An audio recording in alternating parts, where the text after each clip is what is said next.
Hello, this is a commentary on a no death no damage playthrough of both parts of the Yol Within. Unlike the separate video made for general commentary, here I will explain only what is happening directly on the screen, from start to finish. Of course not everything requires constant commentary, and in those moments I will stay silent.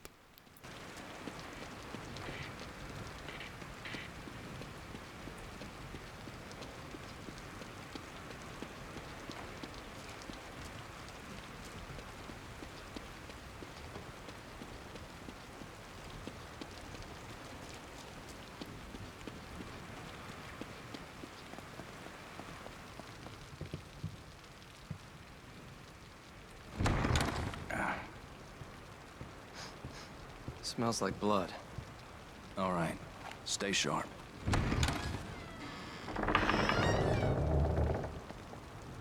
We're gonna check it out. Don't let anyone else through this door. I can be an extra set of eyes. We don't know what's happening here. You're a backup. Episode 1. I consider it a full-fledged intro to the game. According to the rules of my project, I am allowed to complete such episodes after finishing the main part of the game.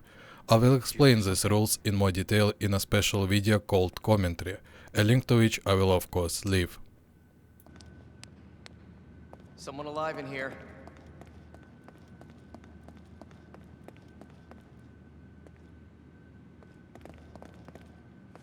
Are you injured? What happened here? Can't be real. Impossible. Ruvik is... I've got him. The security cameras might tell us something.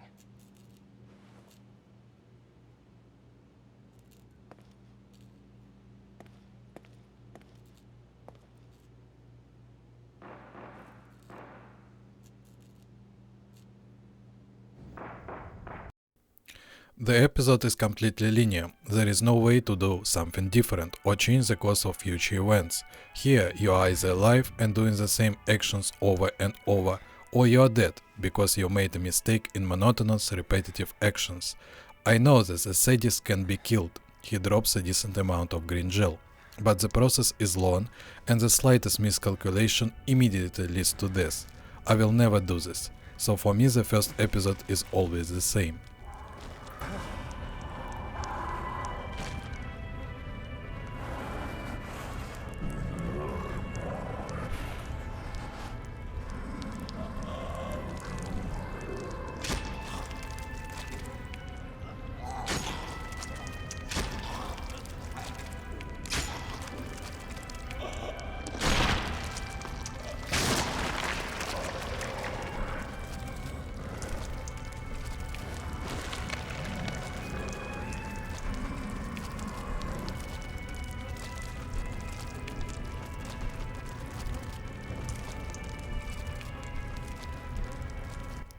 Instead of explaining my actions right now, I want to talk about the modifications and changes in the game settings that are absolutely necessary for me. First, I increased the FOV using the flawless widescreen program. I found the game's default field of view unacceptable, so thanks to the person who made a plugin for this game.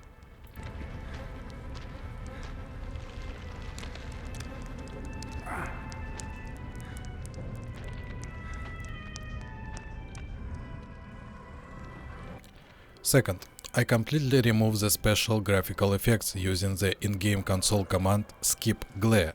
These effects only mess with gameplay and also put extra load on the system.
I played the game at 240 FPS by unlocking the eternal FPS cap.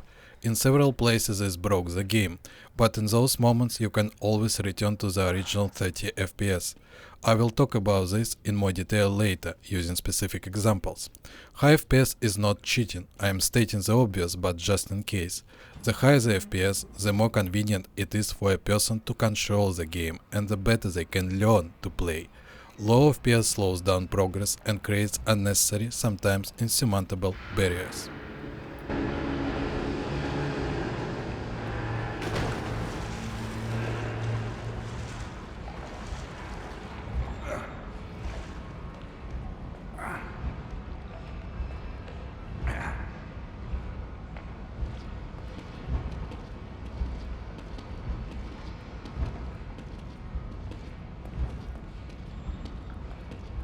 Where's the exit? Fourth, I remove mouse smoothing using a console command. Aiming in this game is already distorted, so making it more responsive is absolutely essential for a professional run.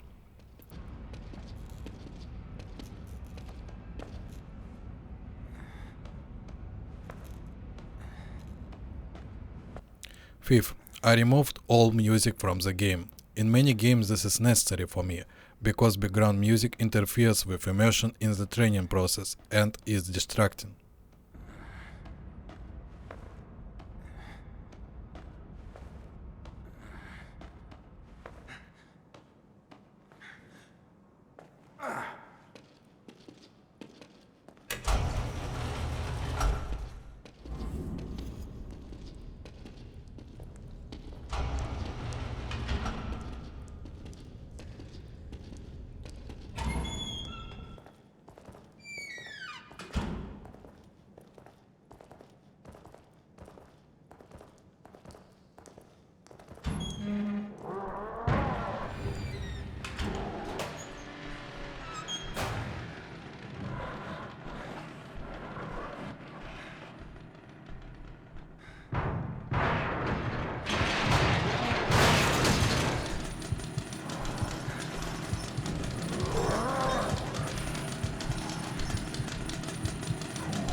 Here is an example of how high FPS breaks the game and makes it unbeatable at 240.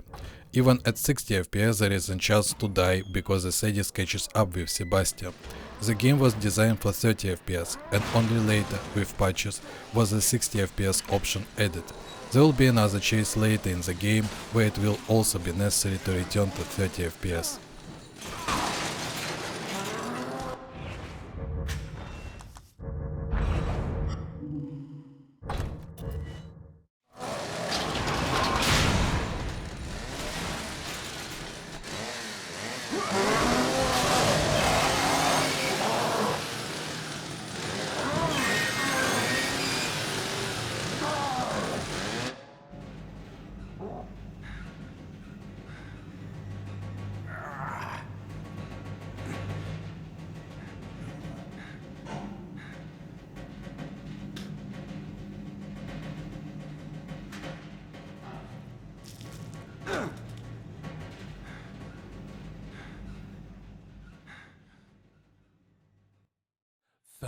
myself within.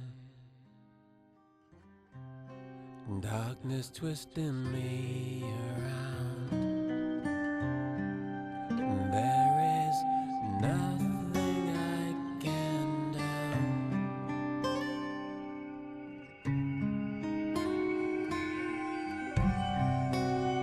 And this world doesn't spin.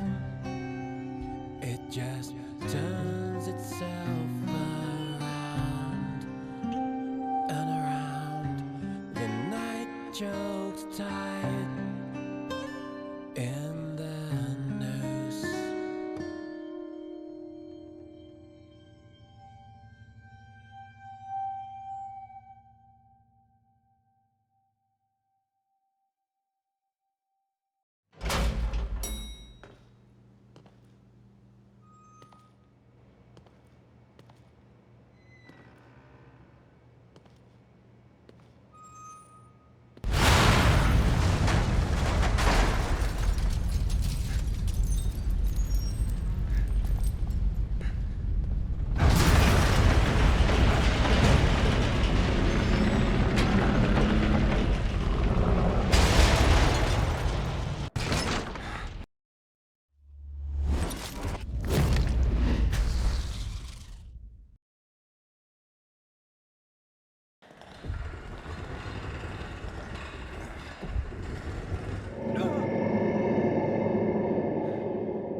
Hello?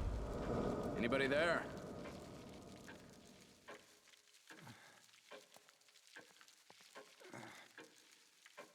Are we awake? Is everyone else all right? The city. Whatever are you talking about? You are the only soul here. Right now. A hospital. This place is necessary for you. You're always welcome here. I've been hospitalized. I'm afraid I cannot answer that. Please, sign in here. Without sign... As you can see, I show that there is a specific save in the list that I always load at the start of the run. During the playthrough I was interrupted from time to time. I needed to step away for important matters or simply go to the bathroom. In such cases you will see the main menu of the game and how I press the continue button. Obviously this is loading the autosave of the same run.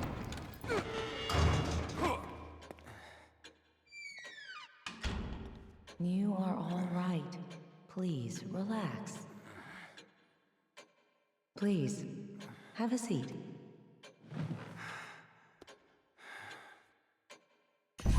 What the hell? You mustn't fight it. This is for your own good. No. Stop. There now. You see? All better. Lady, am I going crazy? I'll be waiting. If you suddenly doubt the honesty of this run, I ask you to check a special video called Death Compilation, where it will be clearly visible that everything is serious. Any death of Sebastian or Kidman or the Keeper, if we are talking about the DLC, is permanent. After that I must start everything from the beginning. Shit. What the hell is going on? Where am I? Kidman, where are you? Connolly!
Whoa.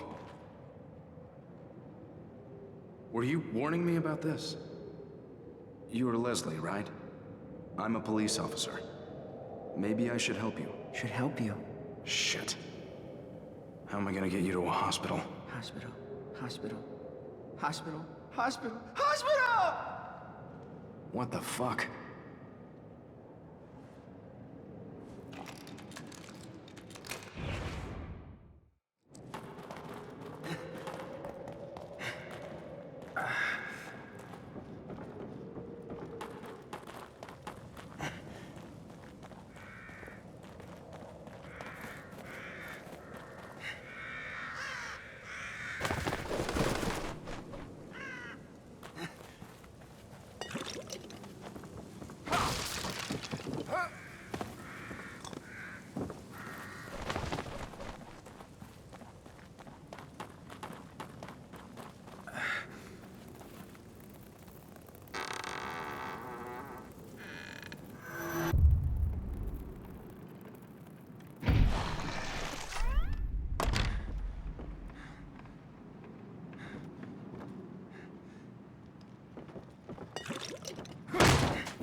I approach the first combat area, which can be completed in different ways. Speedrunners try to get through it as fast as possible, using shrubs and setting enemies on fire. I chose a middle ground between speed and resource collection.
As you can see, I used an autosave. Why? The thing is, in both games of the Evil Within series, when you load a checkpoint, all enemies and interactive objects return to their original positions. In this case, that means enemy placement and their patrol routes. This is very important in order to know exactly where certain enemies will be on the location. I do not consider this cheating. According to the rules of my project, I am allowed to load autosaves if, and this is a very important if, the character is not directly in combat and after loading all elements of the game remain in their places, as is the case here. More details about this rule can be found in the special video commentary.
An interesting feature unique to this episode is that enemies stop for a short time to give the player more chances to fight back.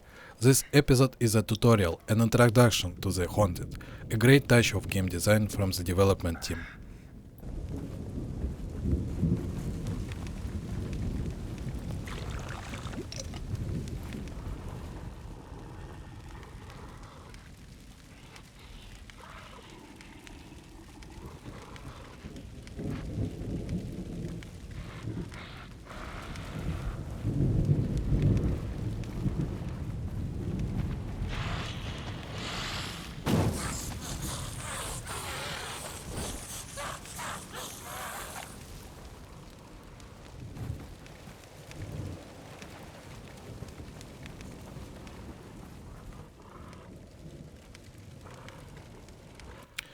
After killing this enemy, I will set 3 prone enemies on fire with a single match. I learned this trick a long time ago from the speedrunner Jigsaw Killer. This person is one of the few professionals in this game and its sequel. He discovered many secrets and hidden mechanics left by the left designers. Thanks to him for that.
Now, the enemy died from the standard 3 shots. Unfortunately, in this run I wasn't lucky enough to show you that the numbers in the game, the percentages shown when upgrading Sebastian, are incorrect.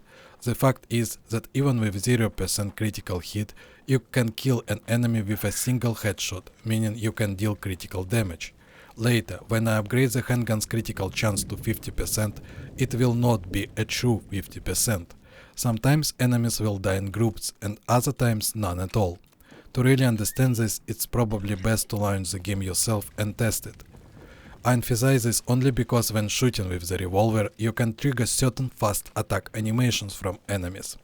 And if you are always rely on crits and stay close to enemies for accurate shots, you can die instantly. This strongly distinguishes the first The Evil Within from all other survival horror games, as well as from the second part of the series.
For casual players, this is a long episode with evenly distributed resources and careful enemy control. For me and other professionals, it's an instant kill of the sadist and the collection of all items from enemies, because they do not disappear without a trace after the boss's death, but instead leave resources behind where they fell.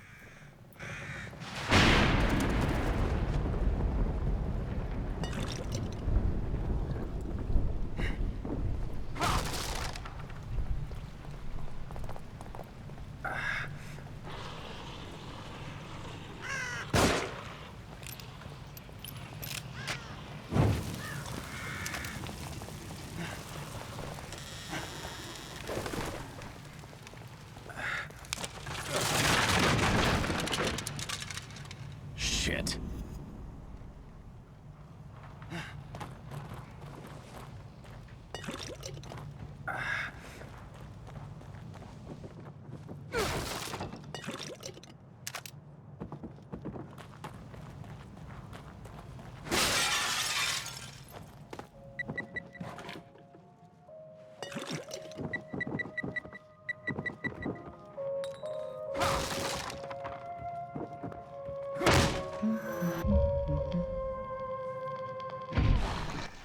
According to the rules of my project, I can use any weapon edited by the developers themselves, such as this shotgun, a pre-order bonus, or an interesting mod for the game that does not break the difficulty or the integrity of the run. I take this rule very seriously. I will use this shotgun only once during the entire game, here, when killing the sadist. Not because it breaks the balance, but on the contrary, the regular shotgun is much more effective throughout the rest of the game.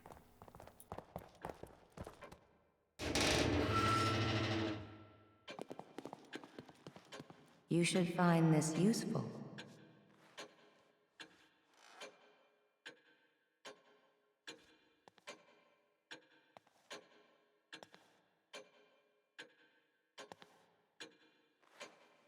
This way, please.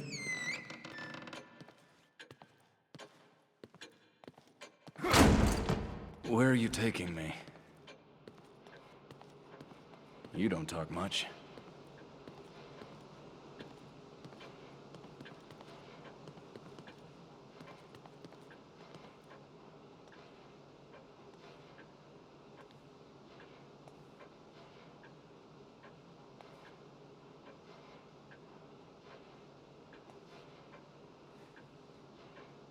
Detective Castellanos? Do you have a key like this? That key will allow you to open this door.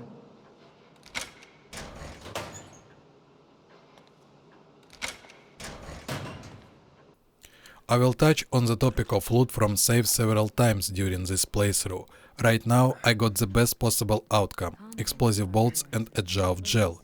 Unlike the second part, here the appearances of items from saves has a clear structure, meaning a player can predict what they will get next based on the previously obtained items. For example, if you do not receive green gel over a series of save openings, then in the future, 1 or 2 episodes later, you will receive it multiple times in a row. And this rule also works in reverse. Therefore, you need to keep in mind the approximate amount of possible experience for upgrading Sebastian. I will comment later on what I consider important to upgrade and what I do not.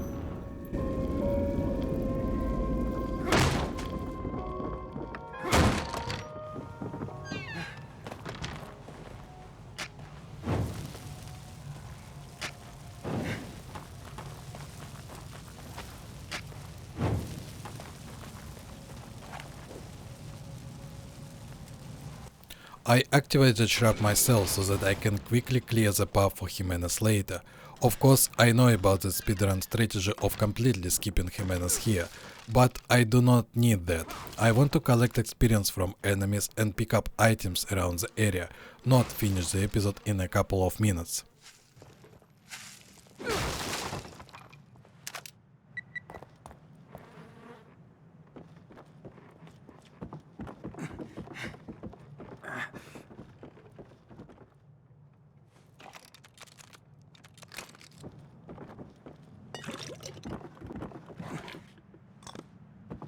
Leslie!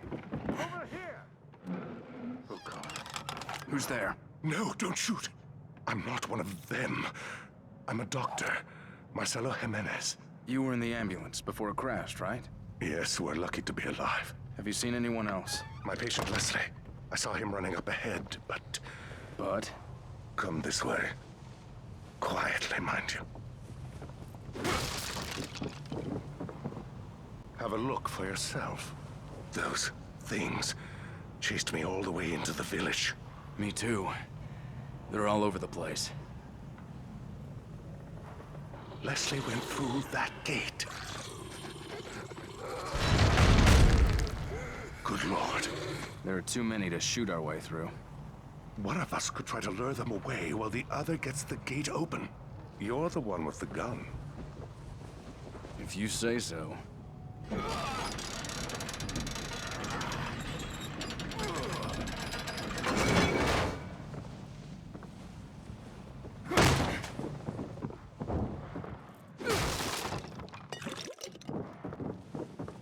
When Jimenez runs to lure enemies away, my task is to reach the Sadist as quickly as possible. I ran into the bar even before his cutscene, which is why activating the trap was so important. It prevents enemies from being lured to me. I used to access against the boss and finish him off with firearms. You can do it without the shotgun as well. In that case, you'll need a few additional precise handgun shots.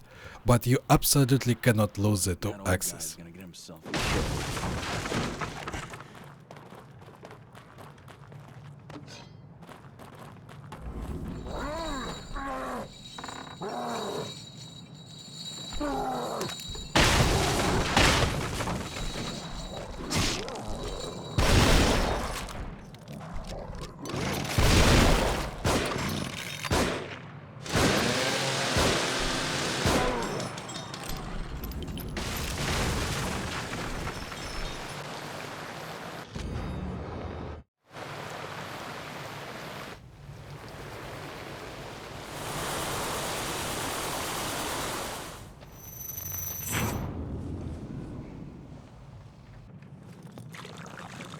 I better hold on to this.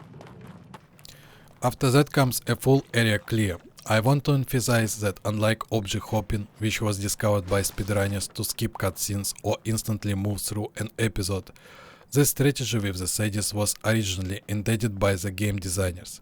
There is nothing like this in The Evil Within 2 or in many other survival horror games. This is what is called the depth of a video game, when on repeated playthroughs a player can discover hidden mechanics and design entirely new strategies.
Wait, officer.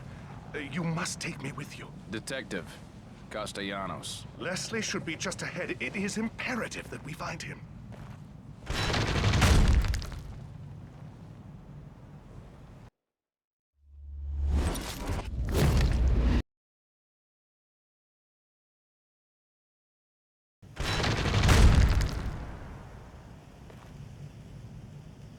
Oh, the hospice. Yes. Leslie was being treated here years ago. He'd come here thinking it was familiar and safe. You know where we are? Just ahead is the hospice. During cutscenes, the player is often forbidden to run, so it was discovered long ago that aiming or punching can be used to speed Sebastian up. Right now, I need to get behind the enemy before he leaves the house. Dignity and an obligation to protect my patient as an officer of the law. I hope his brother's not a jerk, too.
Just like in the previous episode, there are several interesting hidden features here. First, the player can immediately run to Leslie, completely skipping the mini-boss Valeria Jimenez and finishing the level in just a few minutes. Second, even in regular new game, the player can activate an Easter egg with a giant pig. Third, by saving the woman, the player gains bonus experience. Don't go so fast.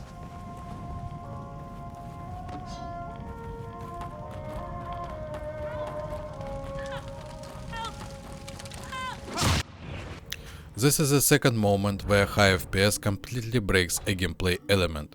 If I had left my native 240 FPS, this woman would have got stuck in the ground textures, spinning in place.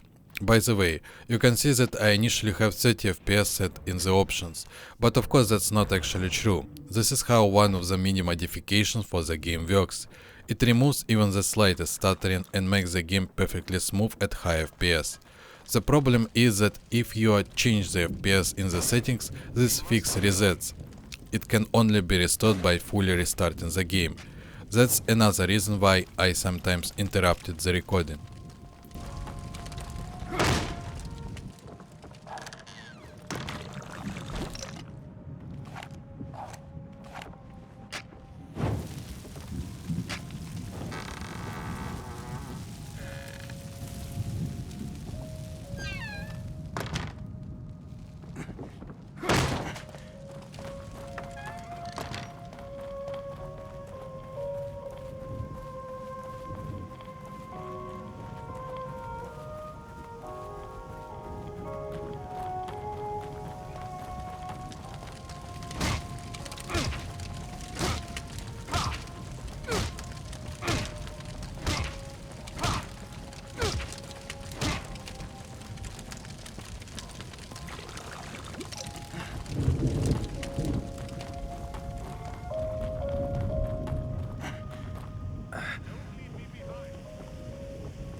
expose everything. Hey, what are you doing?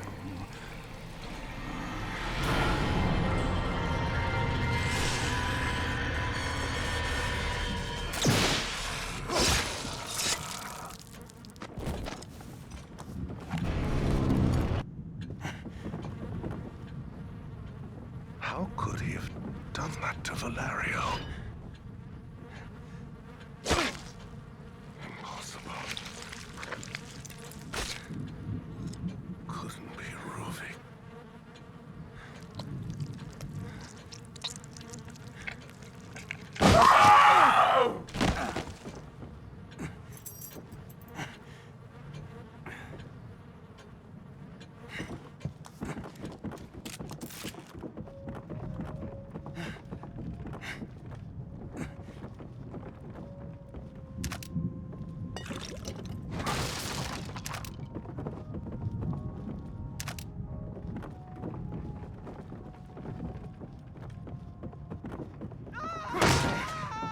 That came from outside. Yes.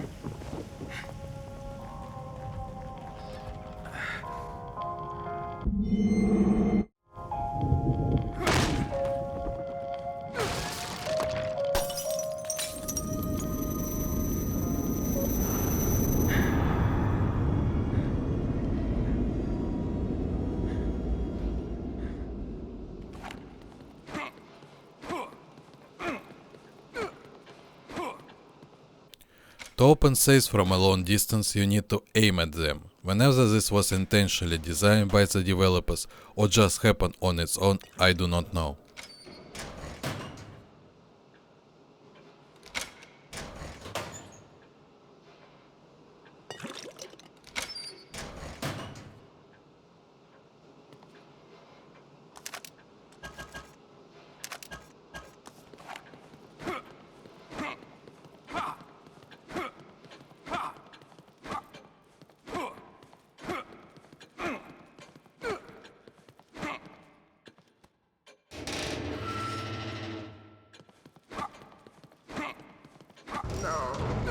No, not that way. No. So many emotions, and not a single discharge. Let go of me! Fine. Fine. Fine. Fine. Fine. Fine. Fine. Fine. Fine. Fine. Fine. Fine.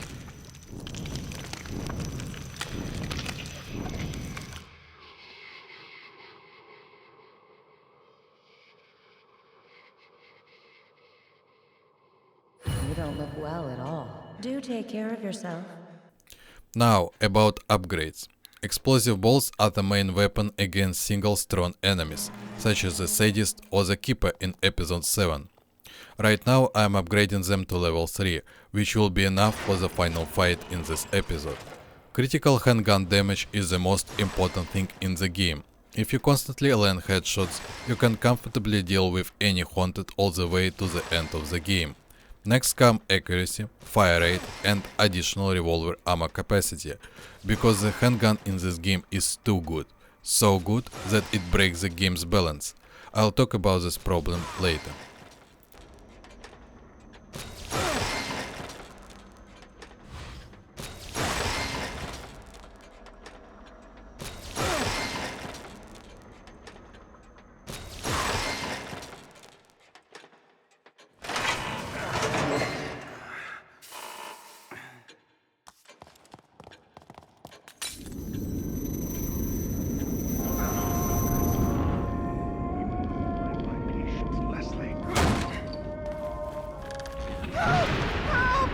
What's wrong with this kid?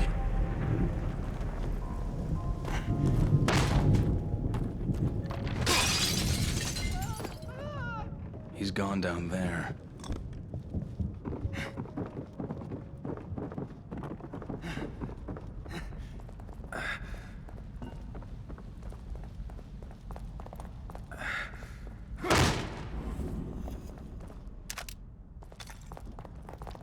Leslie! Oh, thank Thank heavens. Dr. Jimenez is here. Settle down. Wait, Doc. I think something's coming.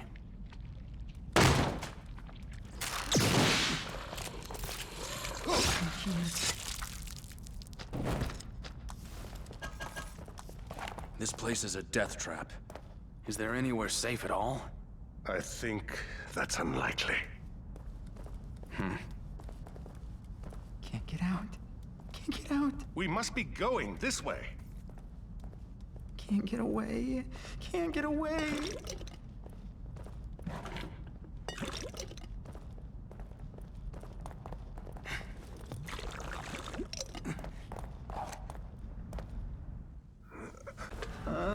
The arena at the end of the episode is a funny act of self-irony by Shinji Mikami.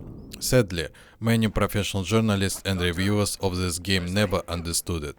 Once upon a time, Shinji Mikami made Resident Evil 4, where helpless Ganadas foolishly climbed ladders, dying one after another. Later, this design flaw in survival horror games was either copied or modified. For example, enemies would leap high into the air to instantly reach the player. What is going on here?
The final boss fight begins, Laura, which is of course optional.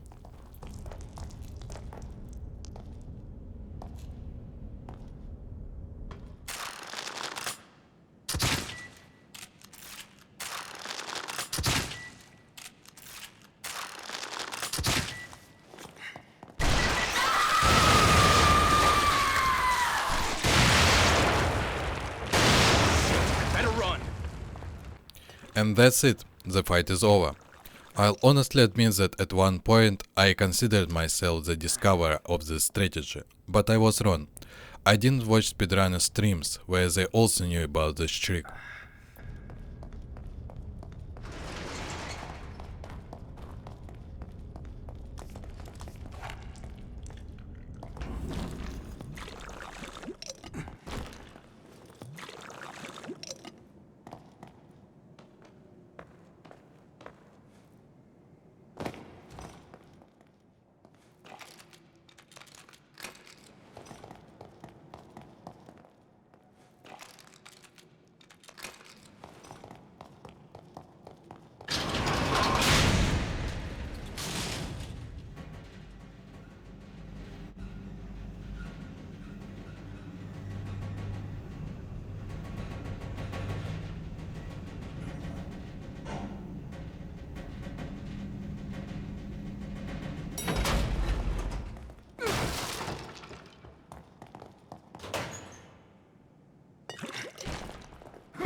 Seems someone wants me hospitalized.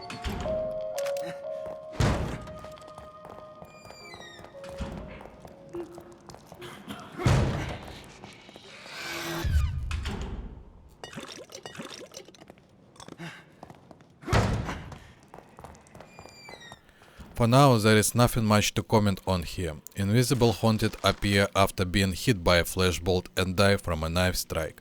This isn't even a hidden mechanic, it's an obvious fact in the game if you are willing to experiment with different weapon types.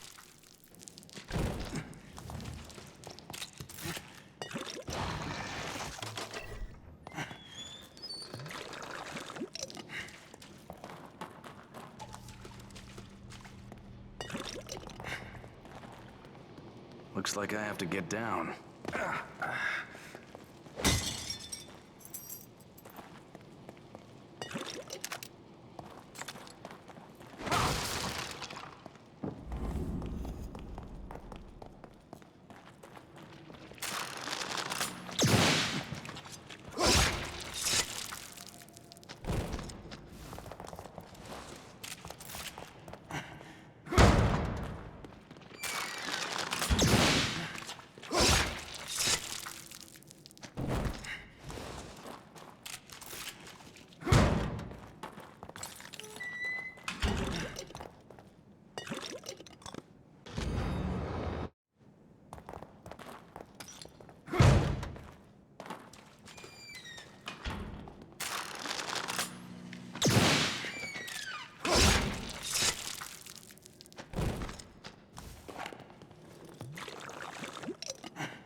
After Joseph appears, the situation changes drastically. AI-controlled allies fighting alongside you are extremely rare in survival horror games. Usually developers struggle badly with balancing this. Artificial intelligence simply cannot work in sync with a real human player. That's why co-op survival horror games exist, to provide true team-based gameplay against monsters in confined spaces. For example, the well-known Dead Space 3 is an excellent co-op game. Or Resident Evil 6, also famous and widely hated, but only because people play it solo, even though that was never the intended way. And of course Resident Evil 5 deserves a mention, the gold standard of co-op survival horror.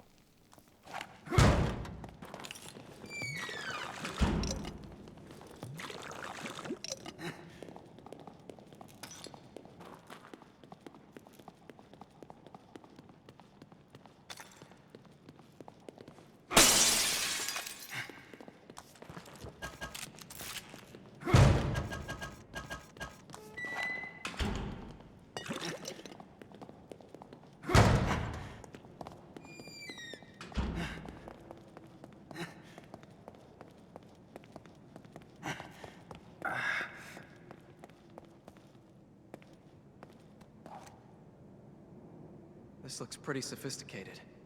Why would they put a bomb like this? Do you think we can get past it? Stand back. Let me see if I can disarm it.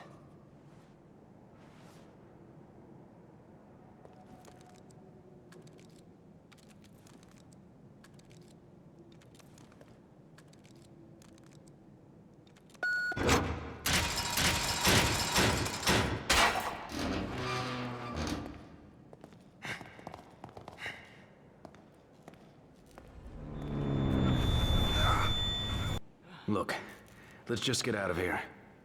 There's something wrong with this place. Yeah.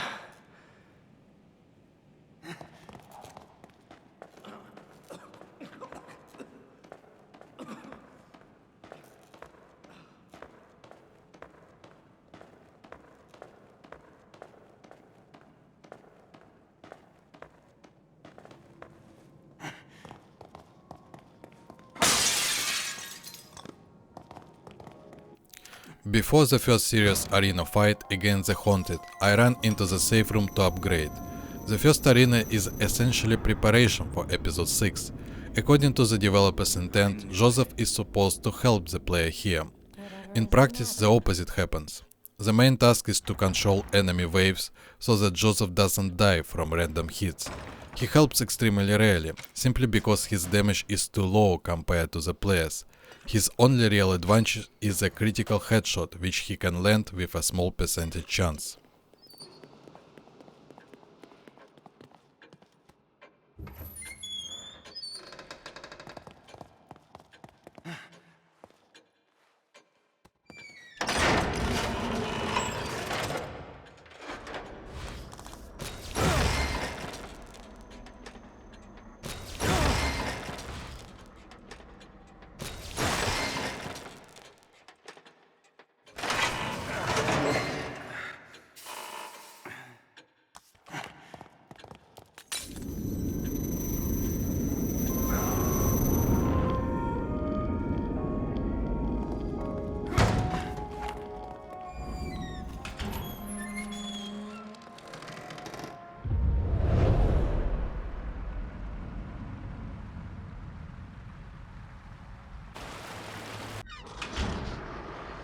Joseph, are you all right?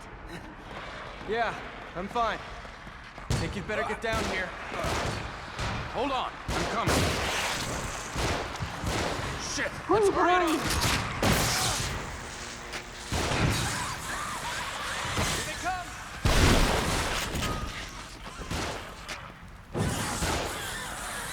How many of these things are there? Do you have any first aid?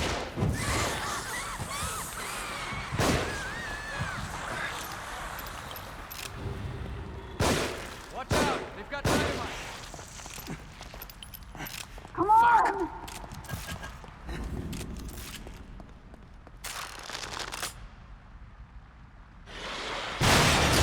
Fuck. Fasten! They're about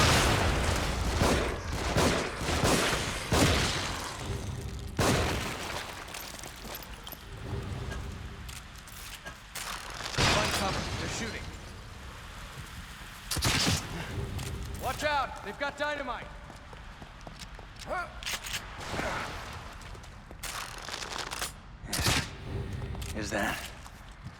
Is that it? I think there's still something nearby. More of them on the move. Don't be a hero, back off.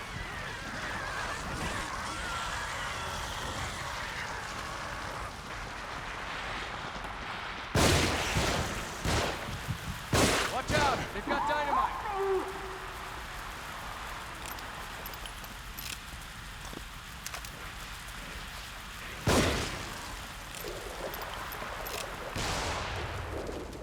Kidman needs help. Damn it. That was close. You'd better come have a look at this. After the fight, I'll answer a few possible questions. Why did I use the electric bolt on only 2 enemies? That's for wave control. If you kill 3 out of the 4 initial haunted, only 1 door opens. If you kill all 4, both doors open. As for the firebolt, everything should be obvious. All 4 new enemies are wearing masks. The best way to kill them is by burning them. You can knock them down with a shotgun and set them on fire, or much more easily place a firebolt on the ground.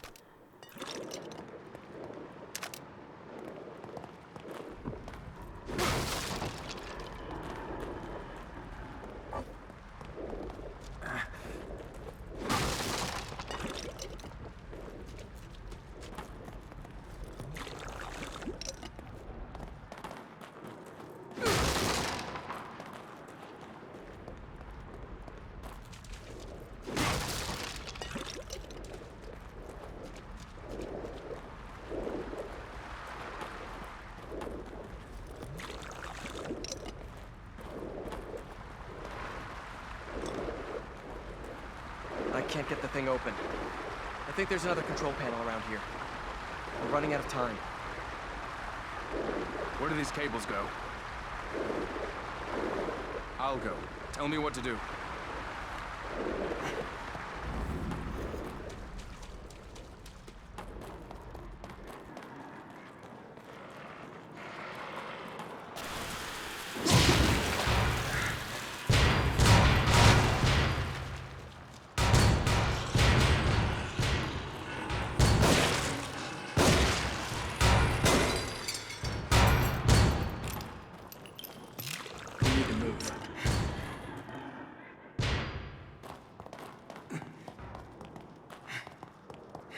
Look at the control panel. It's got the same kind of dials, right?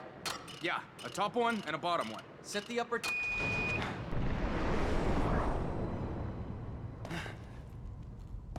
Hang on, I'm coming. Now I'll touch on the topic of revolver critical damage. I already mentioned that it breaks the game's balance, but for me personally it's the main reason why this game is so good and so interesting. You can watch many AKUMU runs on YouTube and never see players upgrading critical damage or even actively using the handgun. Many of them play on controllers, others simply cannot aim for headshots. That was exactly Shinji Mikami's calculation. He gave players the ability to kill enemies with a single shot as a reward for those who truly learn how to aim in the real within.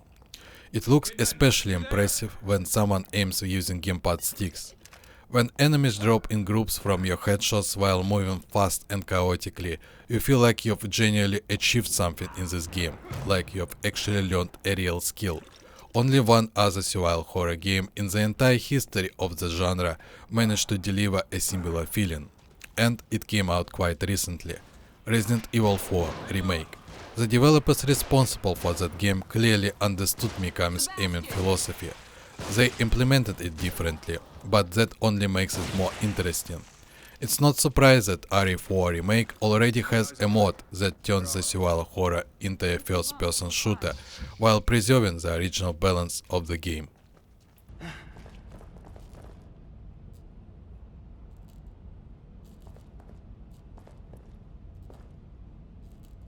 It looks like the door's locked from the other side. Sebastian, maybe we can lift this enough for Kidman to go under and open it from the other side.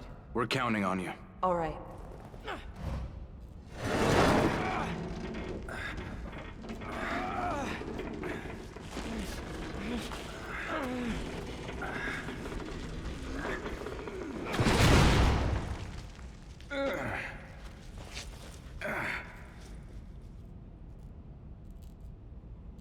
Let's get going.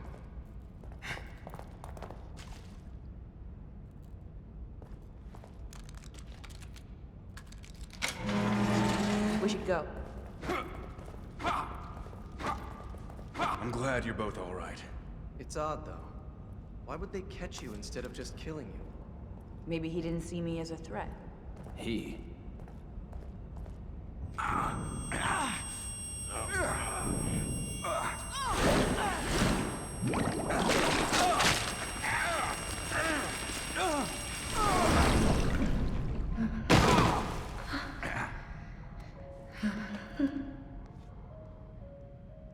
Another one of those doors.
Don't forget that Lore can always be killed whenever she appears in the game.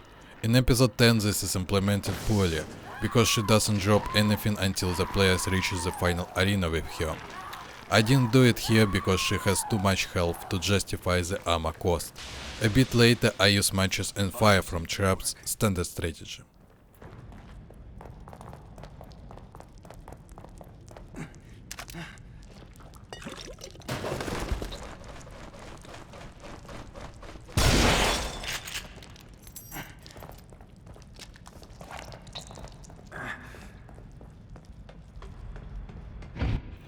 I reloaded to return all the bodies to their original positions. The higher the FPS, the more chaotic their initial placement can be. They literally jump on the first load of the location, because their ragdoll physics break at high FPS. As a result, corpses can end up in very inconvenient positions.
The final haunted fight in this episode is again different from the norm because of high FPS.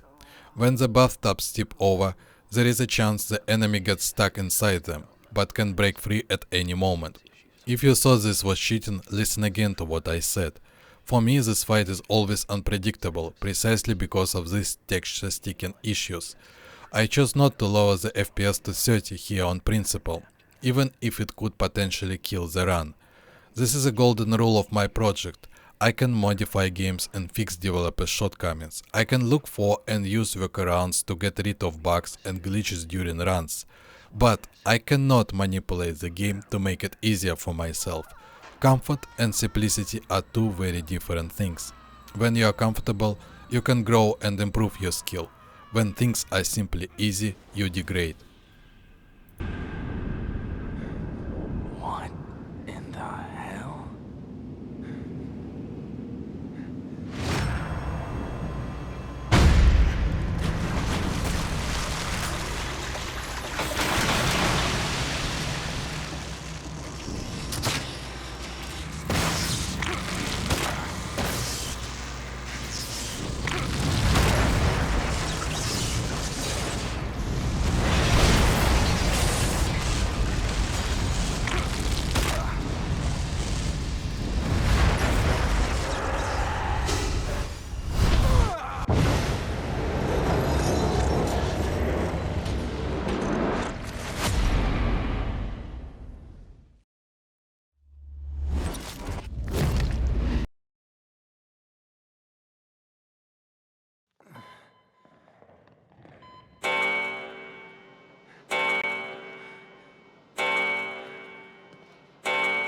Has something startled you?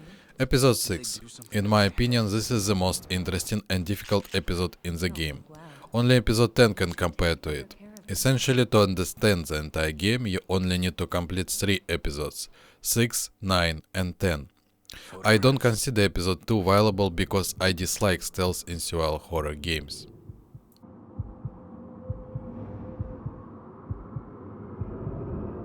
A church.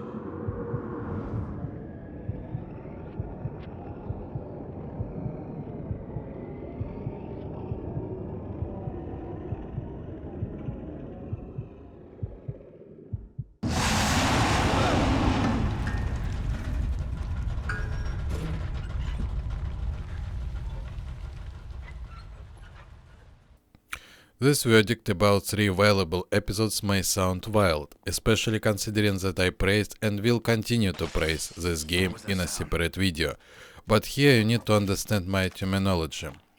To understand does not mean to enjoy. Understanding game mechanics does not mean actually playing the game. These 3 episodes are like testing grounds for training and experimentation. It's reasonable to step into the light afterward and truly enjoy what you've learned, meaning to complete the entire game constantly and smoothly.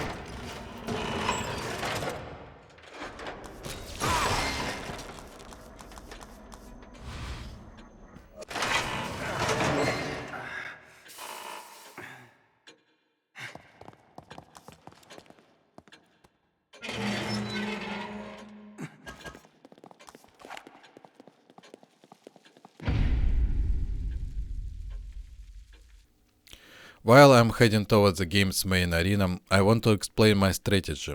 I was lucky to get electric bolts from the safe, otherwise I would have had to craft them. They are extremely valuable to me. This entire strategy is built around them. As you probably know, enemy spawns in the arena are strictly scripted. If you kill specific enemies, new ones appear in a strictly defined number. Speedrunners kill their own specific haunted. I kill mine. Their goal is to reduce the enemy count to a minimum and then run in circles from the remaining ones.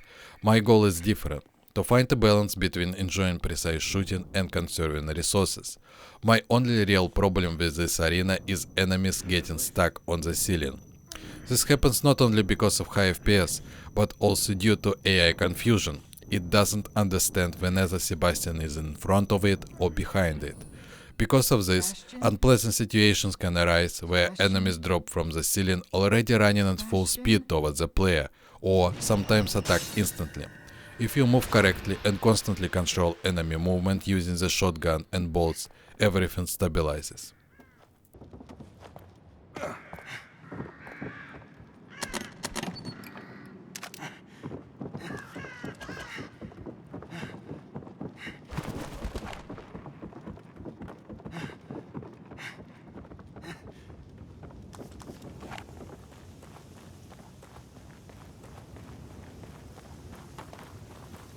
Same place as the photographs.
Can't hold them off much longer.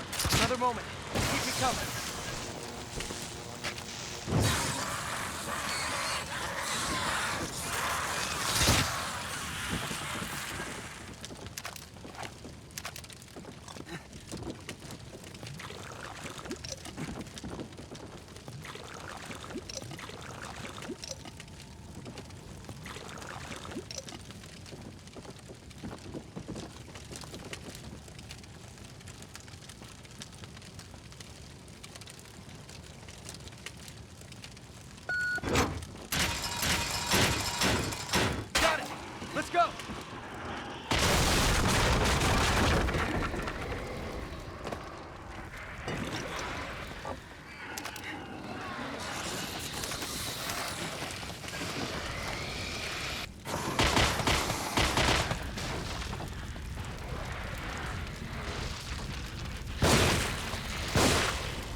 them off. There's twice as many of them.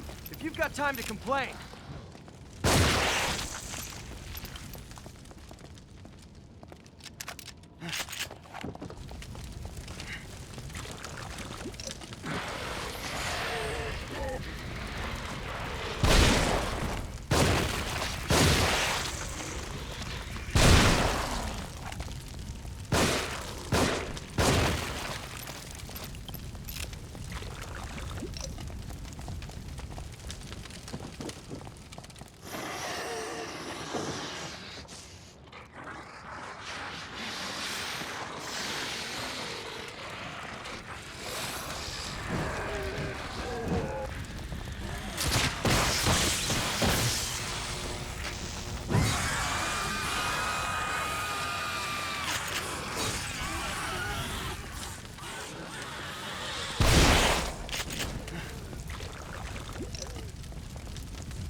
Sebastian, let's go.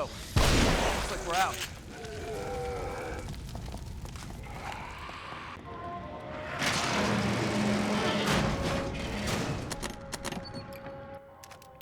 I consider the next large room to be a continuation of the arena. The player can go through it in different ways. Of course, speedrunners choose the fastest route. I focus on shooting once again. According to my strategy, I cannot miss with the sniper rifle. One miss and the run is over.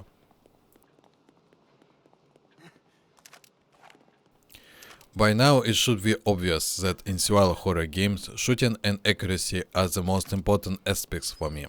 Accordingly, I don't like classic survival horror games with fixed cameras and tank controls. They are simply too boring for me.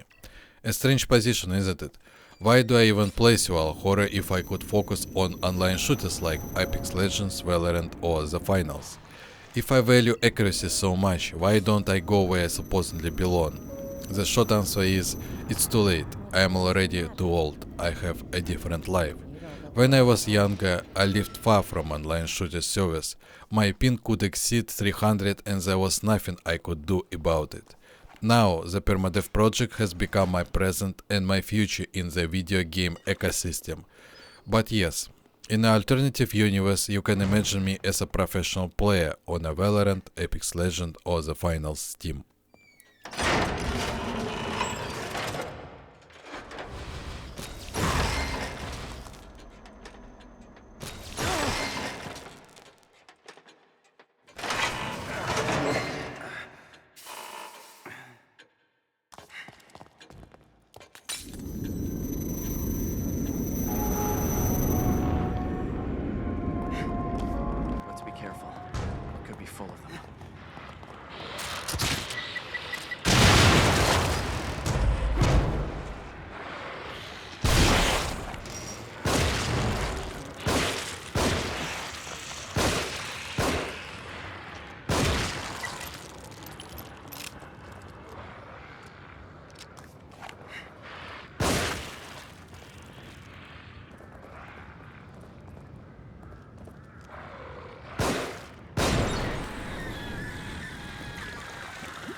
Get to cover. They're shooting from above.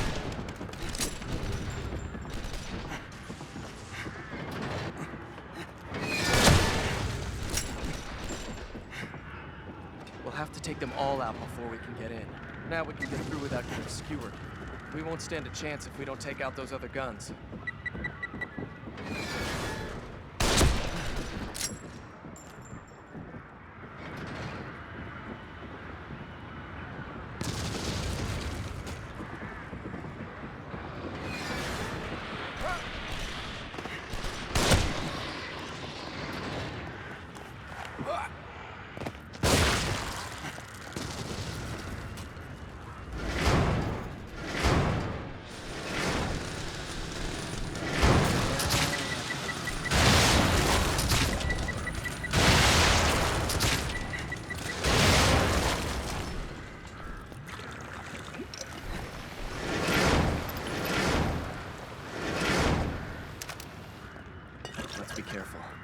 could be full of them.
The elevator is stopped at the top. Let's look for another way up.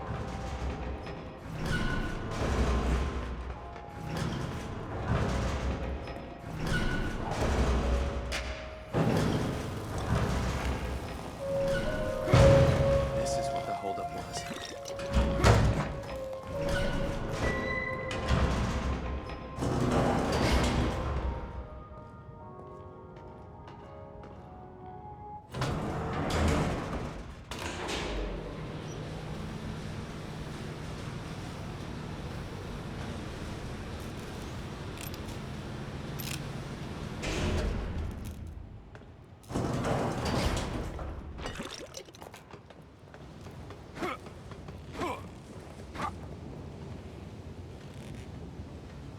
Do you think Kidman is okay?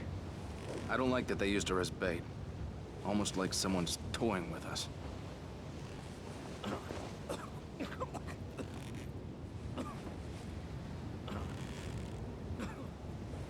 Hang in there. Just a little further.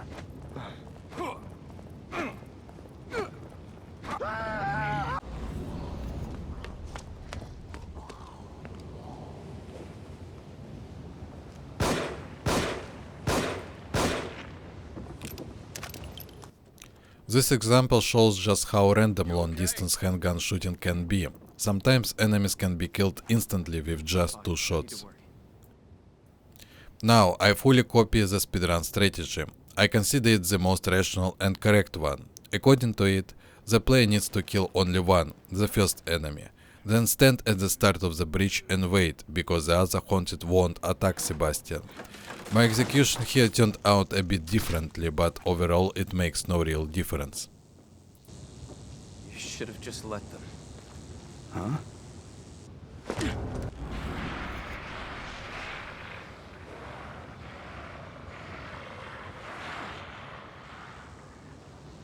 Cover me. Let's go.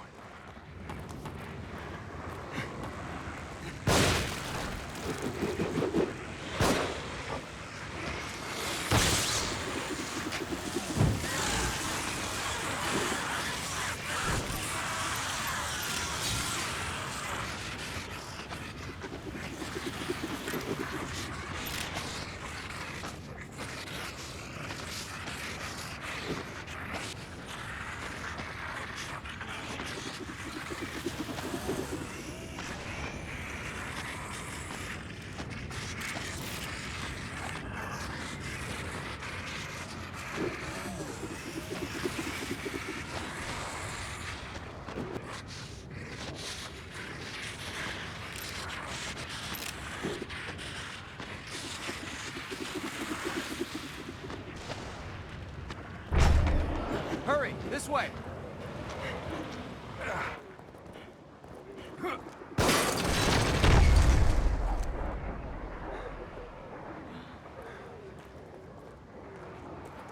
Joseph, are you all right?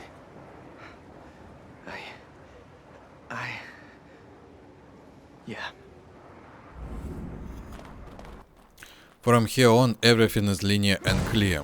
I'll return with commentary only with the dog, the final boss of this episode.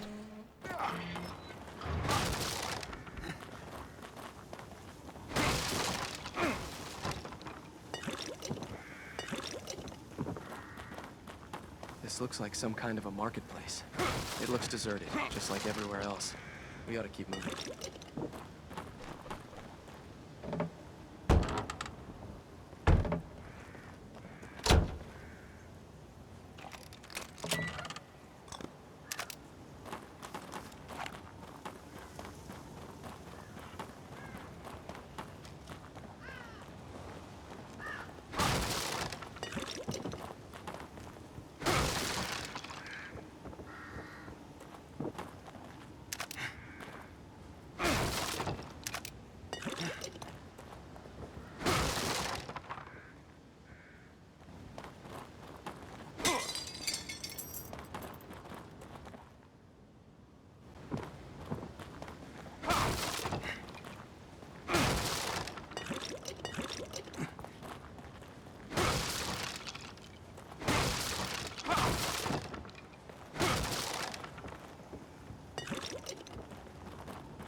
Where do you suppose we are? More like when? This architecture seems straight out of the Middle Ages. Yeah, but there's electricity. Elevators. This place can't be real. It's like jumbled up memories.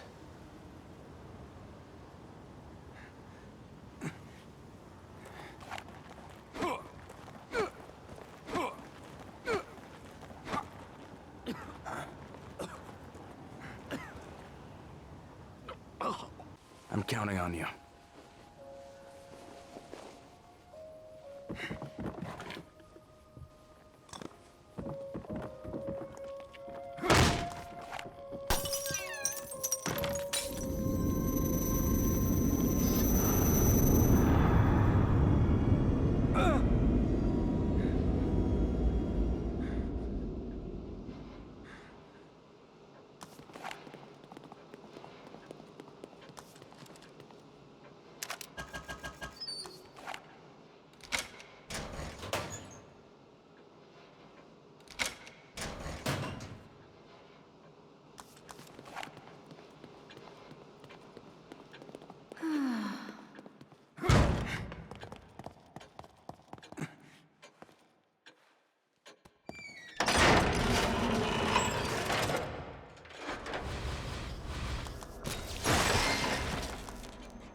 Hold on a minute. Let me climb up here and see if I can get a look ahead.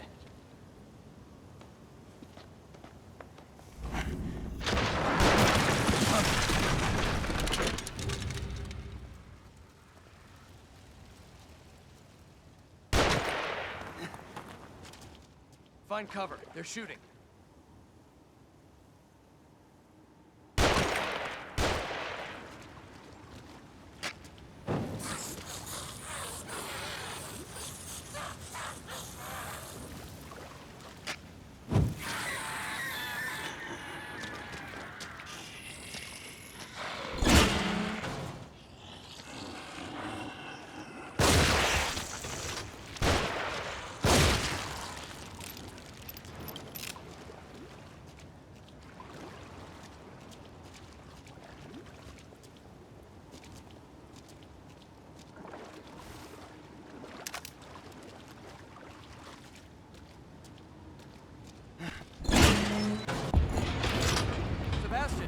That should lead you out near the path to the church. Keep going. I'll cover you.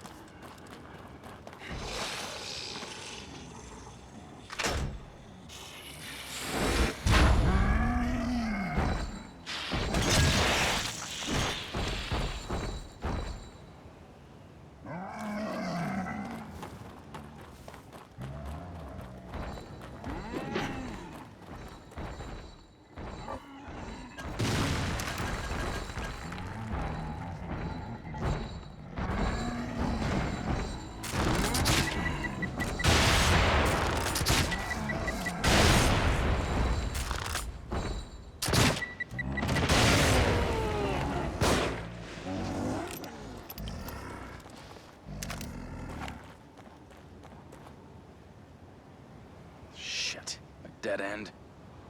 I'll look for another route. Let's meet up by the horse statue there. This way.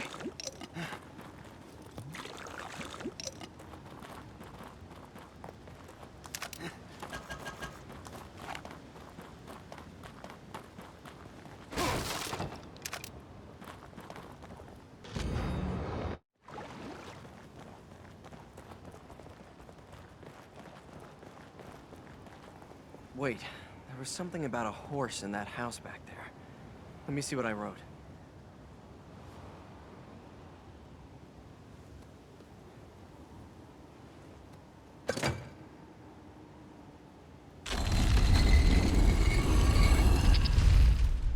I guess we go down. I guess so.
Are you all right?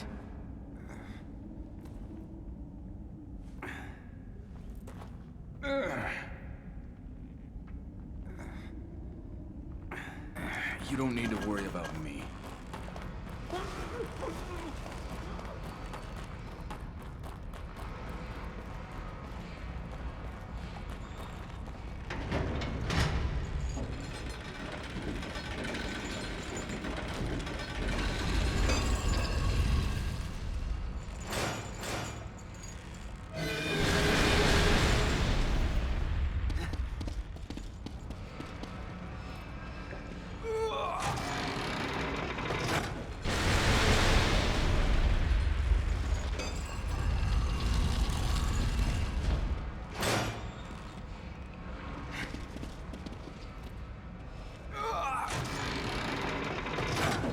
Make of this writing?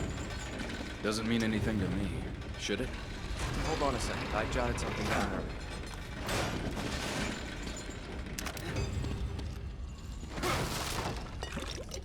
It seems the sacrifices need to be lowered onto the proper altars, and the safe way to him will be open. I heard something.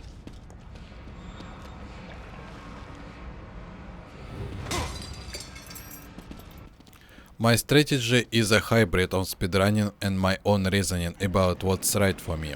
First, I mine Joseph, but not at the standard spot, right at his fingertips, to deal maximum damage. Unfortunately, this positioning doesn't knock the dog down, so I need an alternative way to control its movement.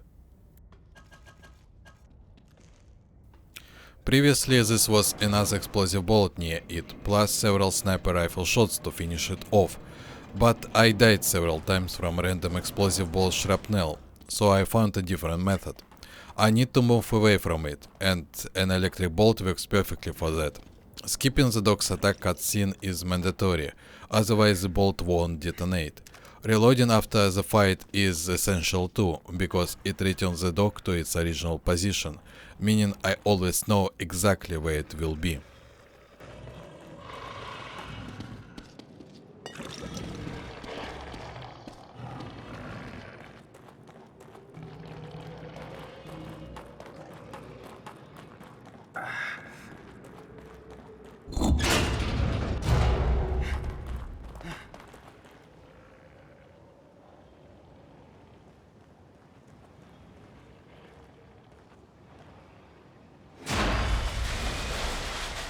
Can you get it open?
Bad dog.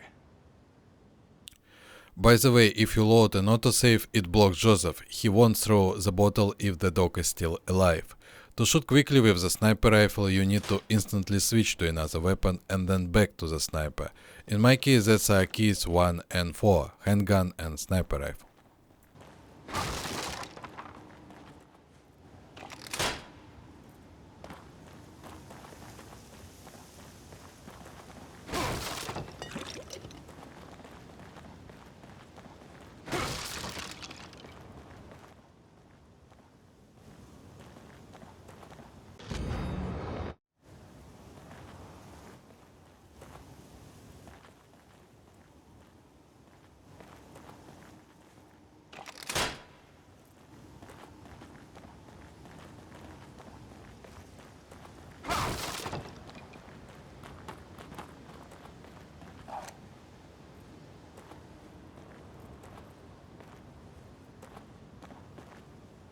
I'm sorry. It's not just about being unable to see. It's about feeling normal. It's all right. Let's focus on finding Kidman.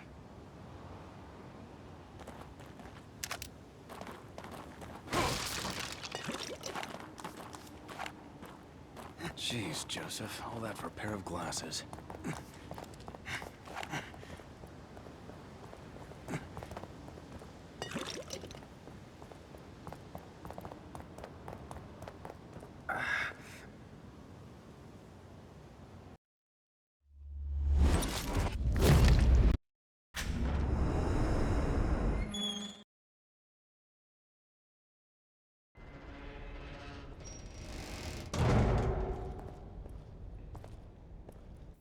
There is almost nothing to talk about throughout this episode, it's completely linear.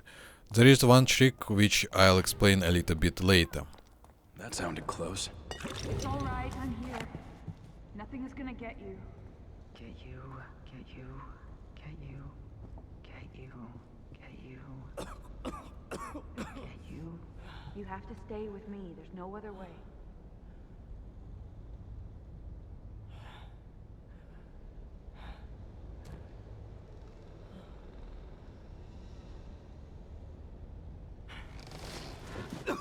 Hey, Joseph. You still with me?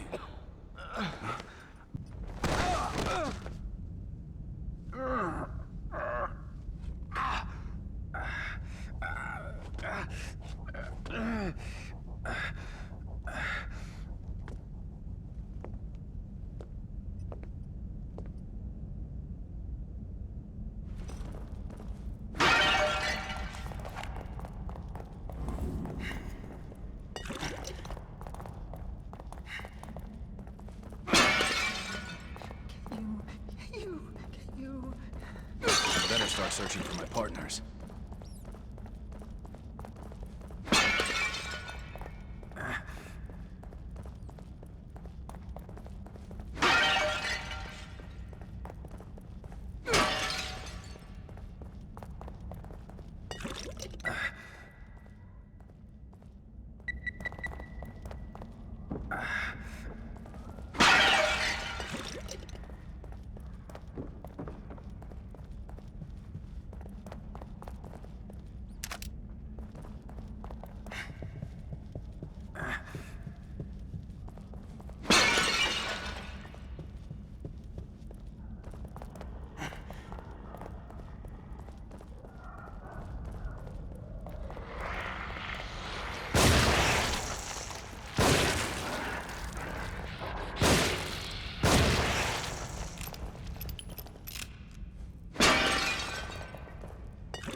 Looks loose.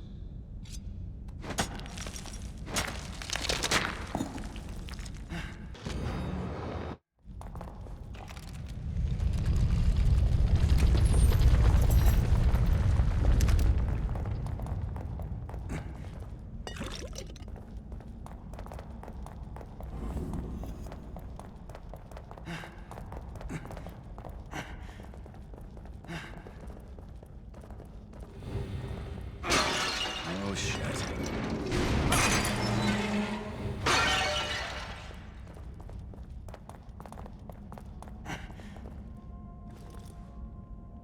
It fits.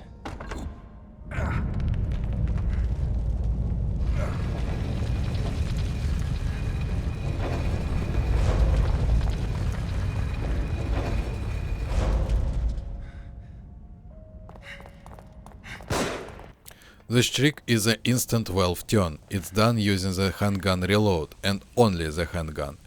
I don't believe this was intended by the game designers. It's most likely a programming oversight.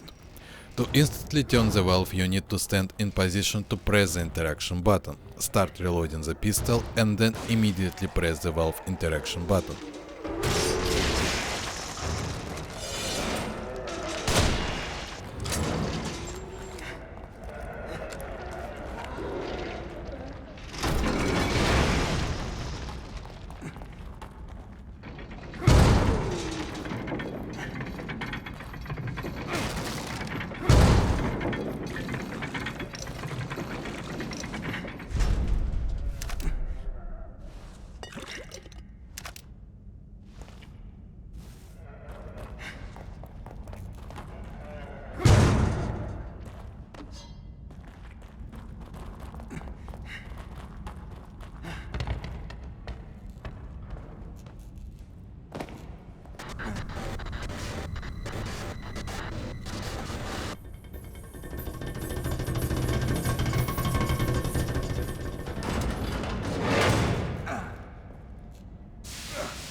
Why is this even useful?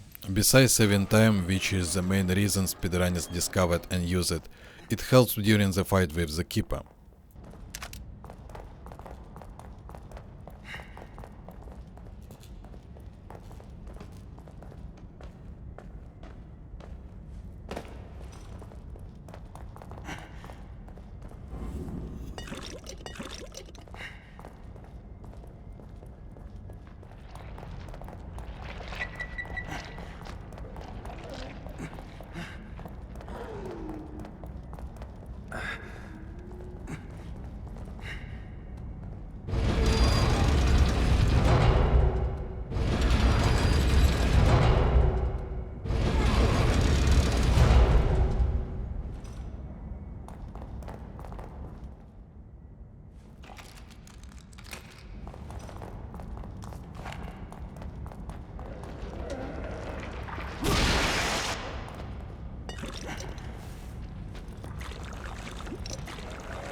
Gotta be a trap.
The worrying type, I see.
Just one more.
Next, I briefly comment on the fight with the Keeper.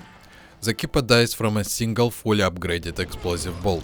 This simplifies the fight to the point of making it uninteresting, but it's effective, so I decided to stick with this strategy.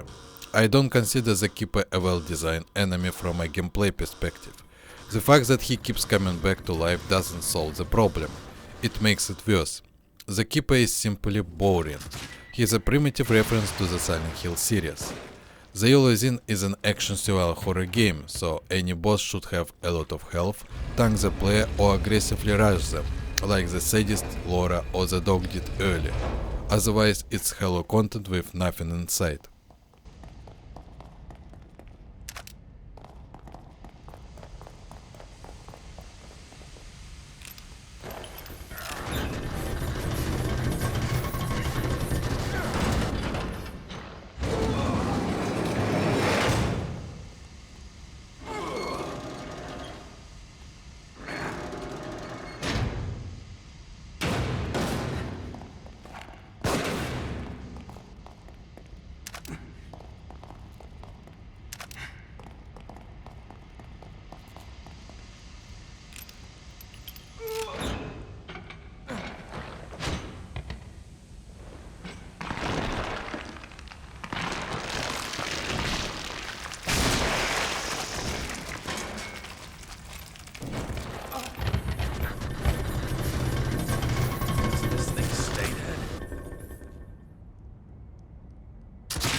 Episode 8, the shortest one. It can be completed in just a few minutes. There is nothing to say here. At the end of it, there is a moment well known to every speedrunner. At high FPS, you cannot outrun the amalgam, so you absolutely have to lower FPS to 30. Let me remind you that I don't have the option to choose 60 FPS, only my native 240 or 30, but even at 60 there is a chance to die.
Doc. Doctor?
Episode 9.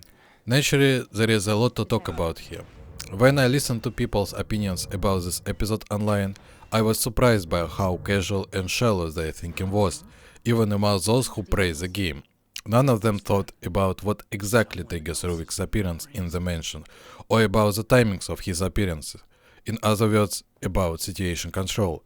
They all seem to just go with the flow, relying not on themselves but on the developers, to do everything right for them, to roll out the red carpet.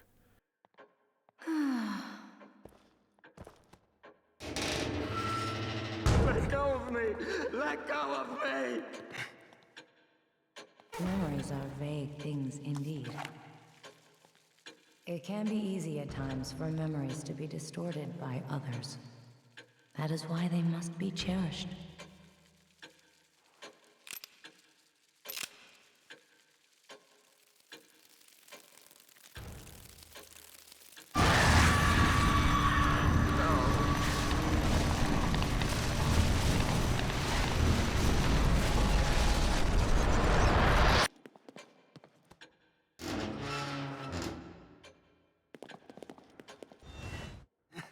You look at it.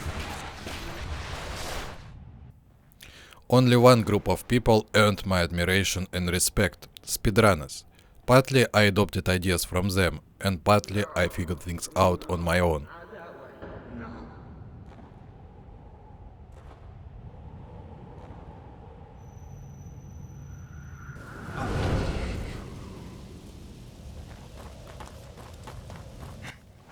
Ruvik appears early or later for one simple reason: how many enemies you kill. When you enter the mansion and the door closing cutscene plays, a time of several minutes starts ticking. This time window shrinks as soon as you start killing haunted inside the house. The mansion has several variations of enemy distribution. You can't force only one of them, they are always shuffled. But memorizing all of them is not a problem for anyone who really wants to.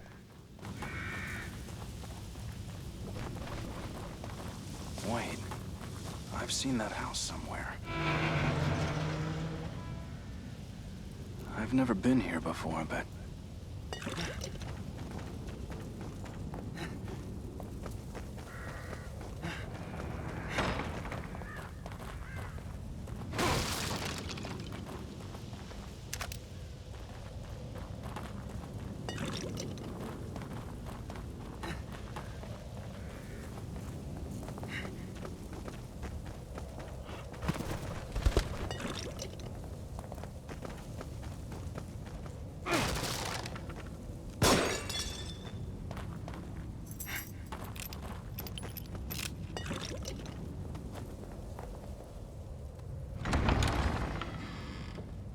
Hey! Stop, damn it! Now what? For example, if there are no enemies right now, they will always appear upstairs. Also, near them in the library, there will almost certainly be a woman and a masked man, although there is a chance they disappear from the game entirely. If that happens, other enemies spawn in different rooms, and so on.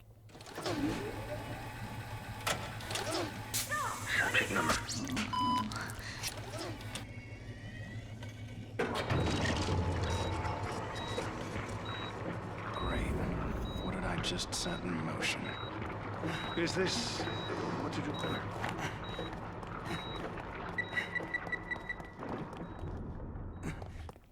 You don't even have to memorize all of these variations. You can react to them sensitively during gameplay. Ruvik himself is also easy to control. To prevent him from teleporting, you need to stay close to him, but in such a way that he can't reach you with his hand. This is 100% an original and interesting idea from the creators.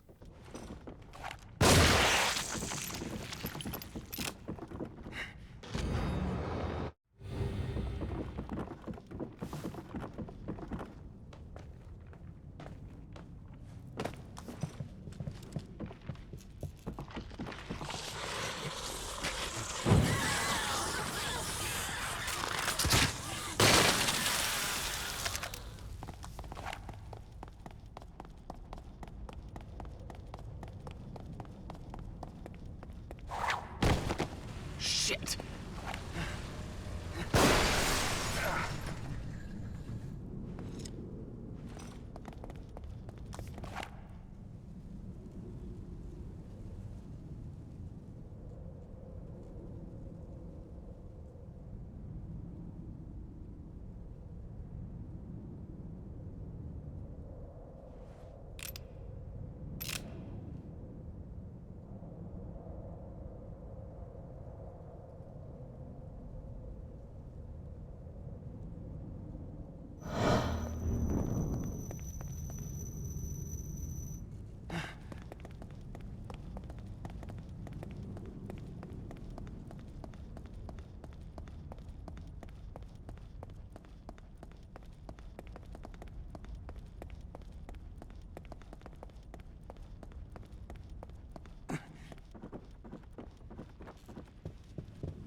So, the player's task, even on the first playthrough, is to clear space for a dance with Ruvik, and then move through the room searching for another place to dance.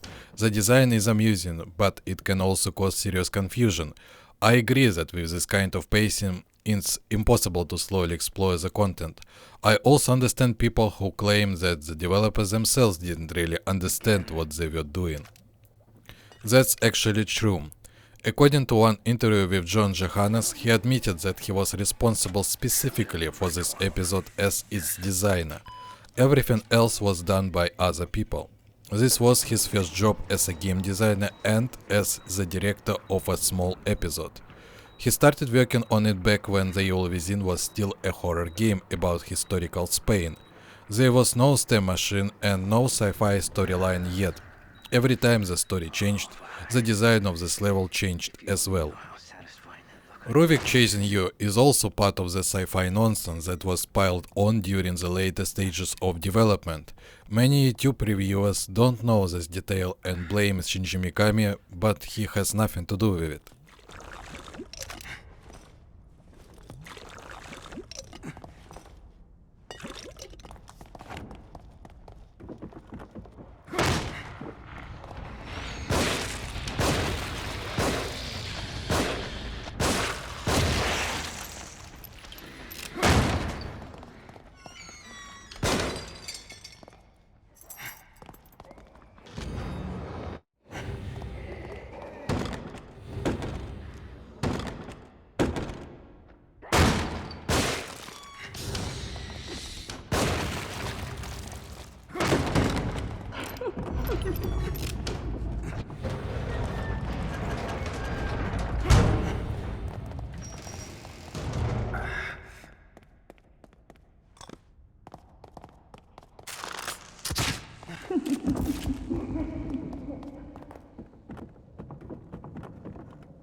Let's see.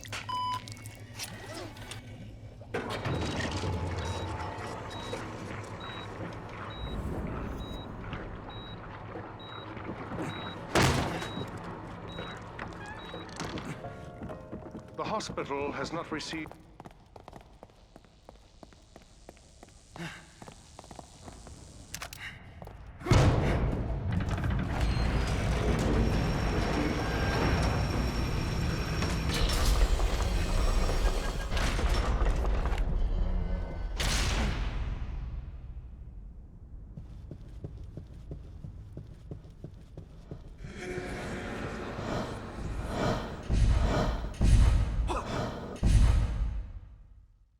Slice clean, all the way. No cure for what I'm going to do to you. Peel pristine skin. Thoughts from the mind. Ruvik?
Why was I led here? In the final fight of this episode, there is one unpleasant moment. Regular Haunted can instantly get up from the ground and attack. You can control this, but I found it much more enjoyable to simply gun them all down.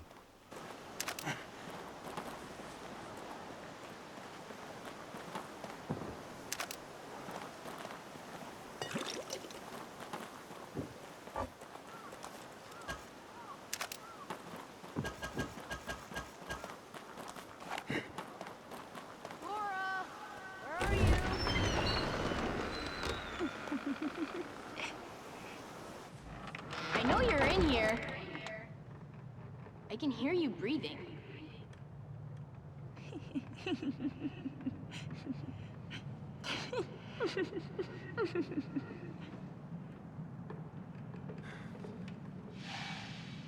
Rich bastard.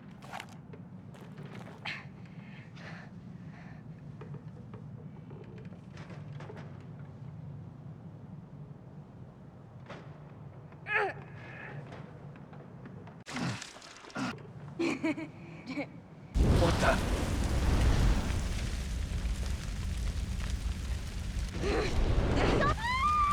Shit.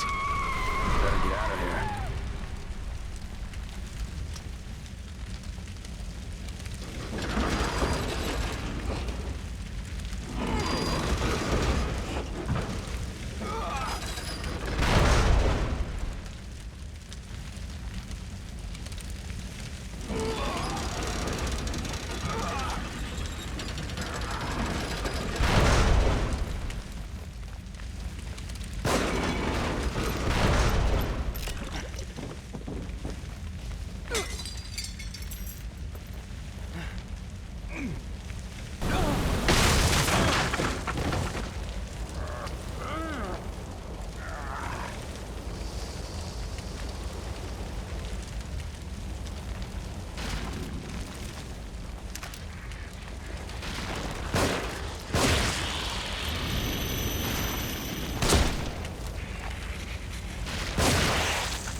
Please, you must eat.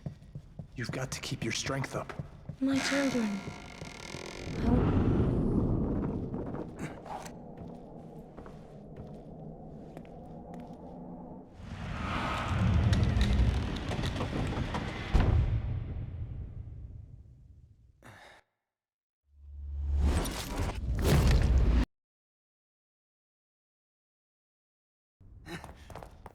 This episode is important because only here does the player face all types of enemies in the game. Regular haunted, haunted with farms, interactive traps, mid bosses and two bosses, Laura and the Amalgam, who are completely different in terms of mechanics. The player can either kill Laura or run away from her, and the Amalgam arena is unique in the entire game. Both bosses have hidden strategies and tricks intentionally left by the designers. As a result, this is the most complete episode, and unfortunately, this is where the game truly ends. Everything after that is nothing more than empty padding to stretch out the gameplay. For me, this is the game's biggest flaw, empty chapters that exist solely to make the game longer. In my opinion, there is nothing wrong with a survival horror game that can be completed in a couple of hours. Games in this genre were always short, but The Last of Us and co-op horrors created a trend toward long-form storytelling. For me, Resident Evil 2 Remake will always be an excellent game, even if it can be completed in 2-3 hours, with both characters.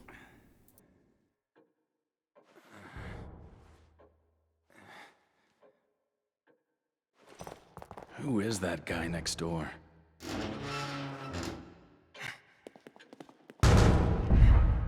Do you have any idea why this world is the way it is? You heard something just now?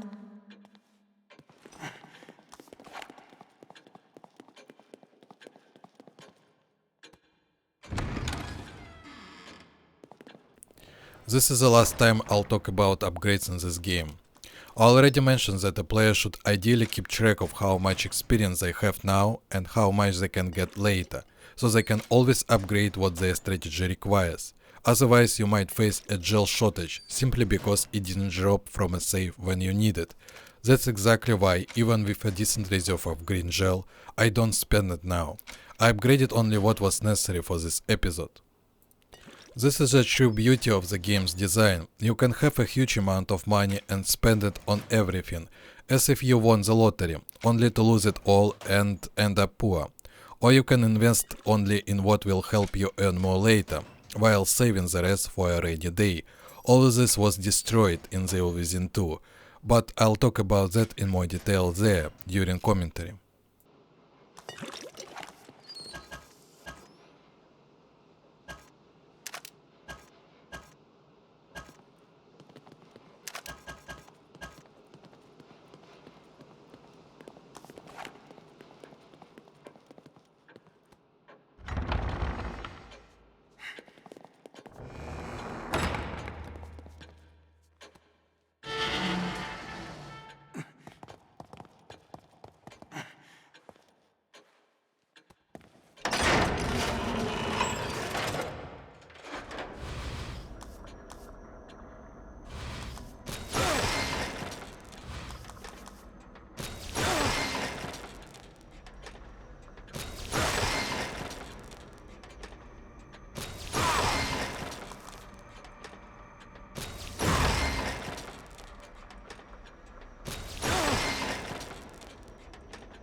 Shit. Better find it.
What the?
This was the only moment in this playthrough where I made serious mistakes.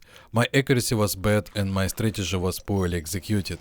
It happens to everyone. Sometimes something just comes over you and you lose control of the situation.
Trauma, the mid-boss in this episode, has a weak point that opens on his back after he takes significant damage.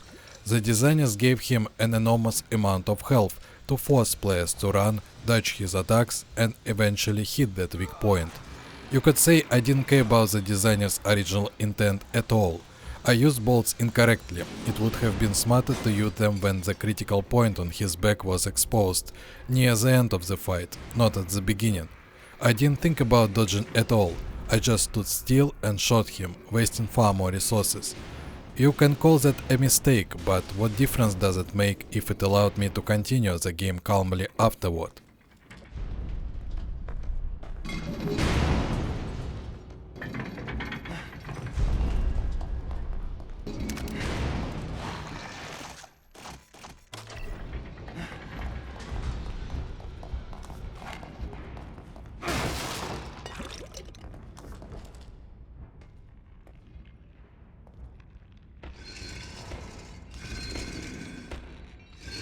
What is this place?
And once again the handgun reload glitch, this time for quickly turning a switch.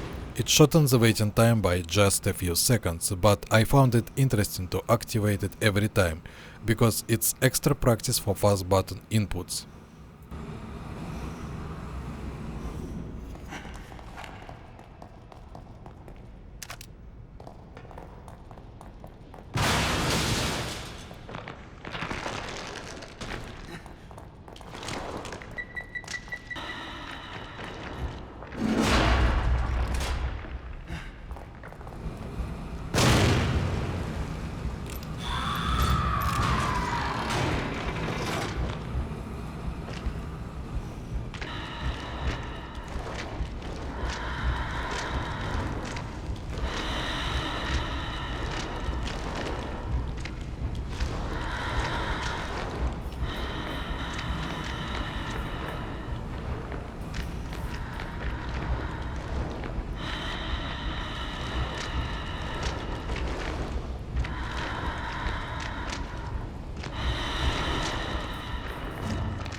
Damn it!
And here is the final fight with Laura.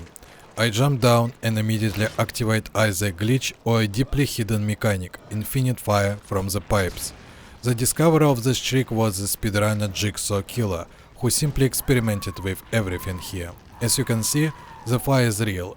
It deals exactly the same damage to Laura as if you activated the pipe once.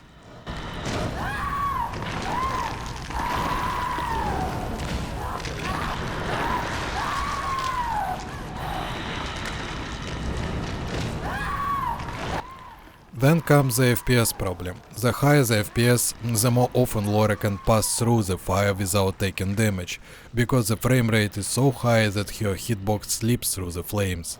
Even at 60 FPS there is a chance of this. I found my own solution. Speedrunner Jigsaw Killer has a different one.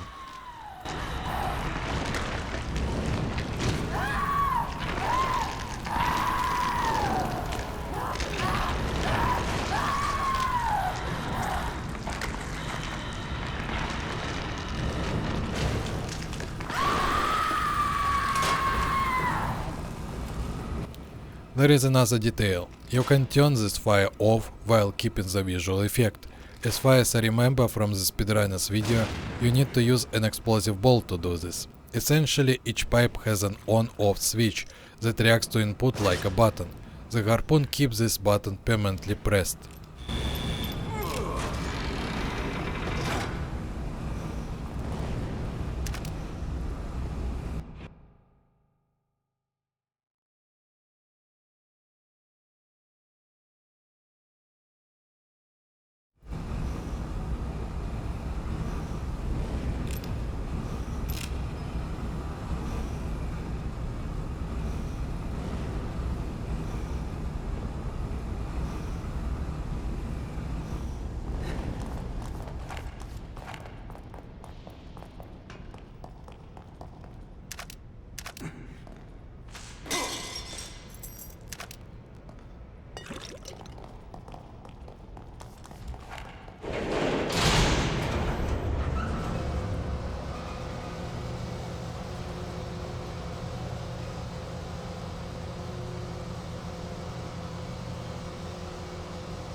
Shit, back here again.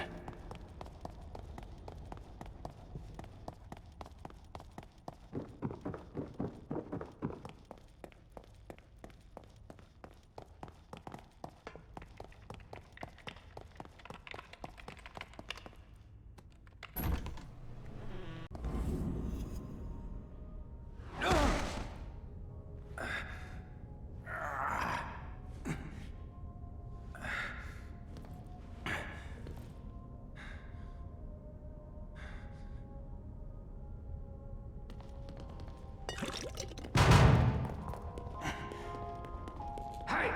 I know you're out there. Listen to me!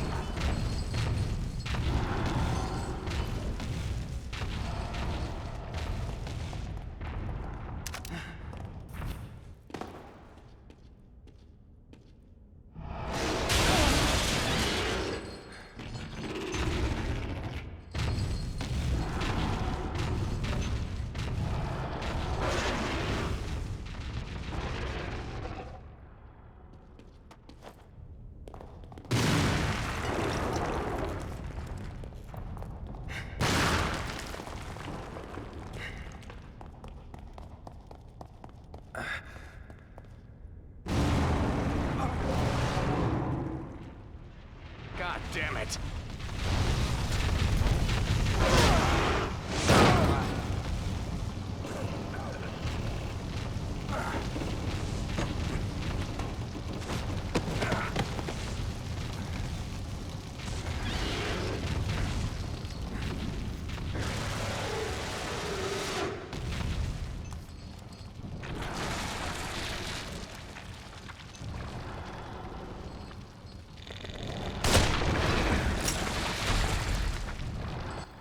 Who would have thought that if you don't move from your starting position and always hit the eye, you become completely invisible? This is a problem with the player detection system in the stealth mechanics. It's especially noticeable in the Kidman DLC. You need 3 shots from a sniper rifle upgraded to level 4, exactly the same as at level 5, the maximum, so spending experience on the 5th level is unnecessary. After the second shot, the amalgam can move to one of the 3 positions if you keep standing behind the pillar. It's impossible to know exactly where the boss will go, it's random, but each of the 3 spots has a different probability. Right next to you has the lowest chance, you could start this fight 100 times and never get it. Slightly in front of you has a much higher chance, and the corner of the arena has an even higher one. The farther from you, the higher the probability, which means this was definitely intended by the game designers. You can clearly see my reaction on camera to that minimal chance, not because the enemy was close, but because of the vehicle standing next to us. It blocks his animation, forcing him to push the vehicle first and only then open the vulnerable point, the second eye. As a result, I almost died because I didn't react fast enough due to a lack of practice.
Right now I am on the arena where enemies with automatic weapons appear for the first time, but there is a glitch that lets you pass this section without activating new enemy waves. Of course this bug was discovered by speedrunners.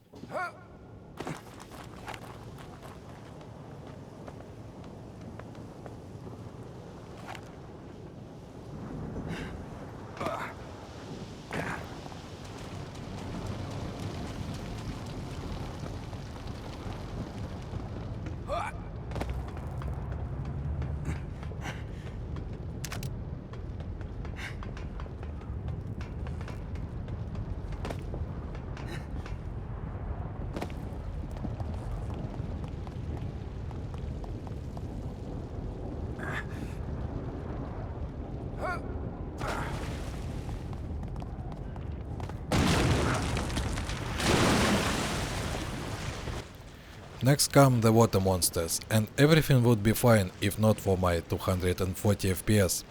At such a high frame rate, Sebastian can climb onto cars from the water. The function almost never works. I am forced to play here at 30 FPS. Only one more time late in this episode will this problem show itself again.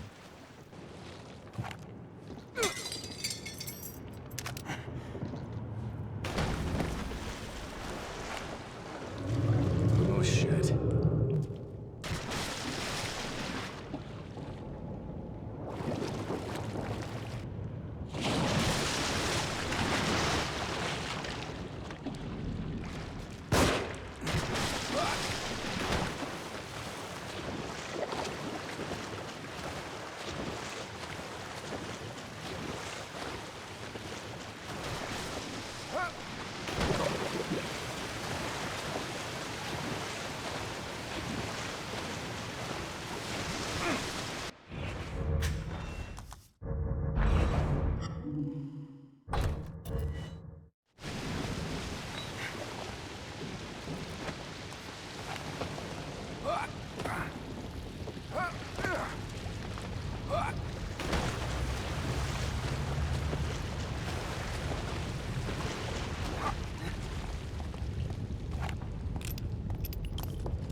Sure as hell don't want to go back in the water anytime soon.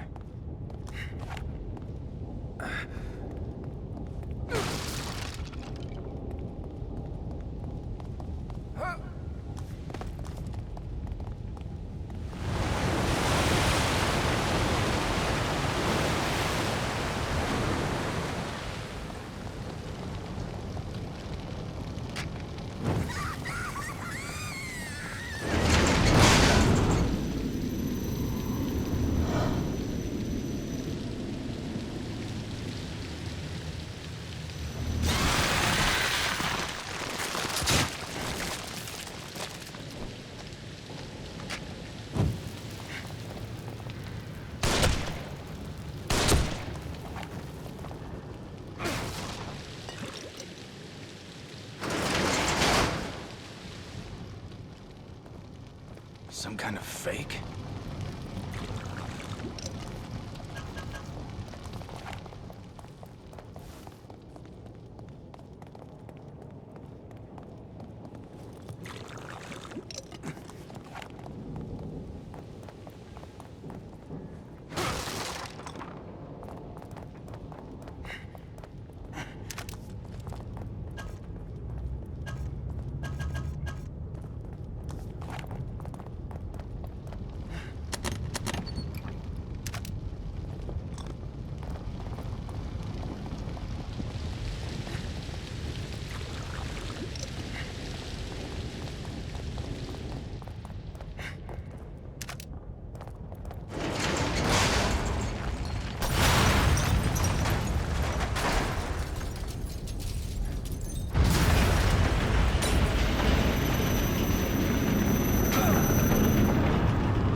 You gotta be kidding.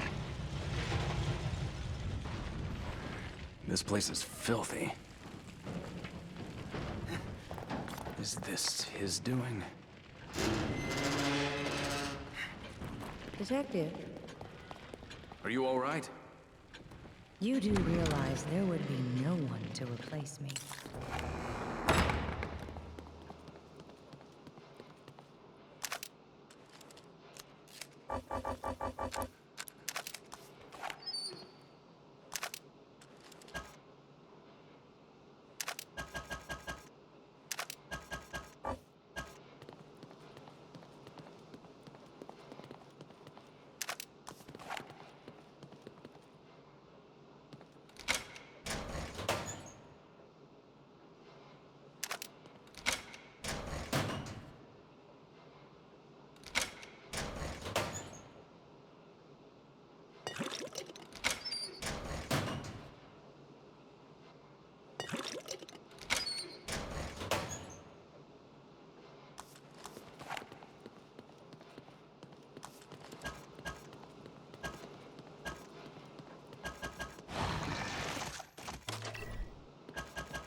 I deliberately didn't upgrade the harpoon to firebolts and didn't touch the magnum. The reason will become clear later, towards the end of this episode. Freeze bolts are necessary for the next arena.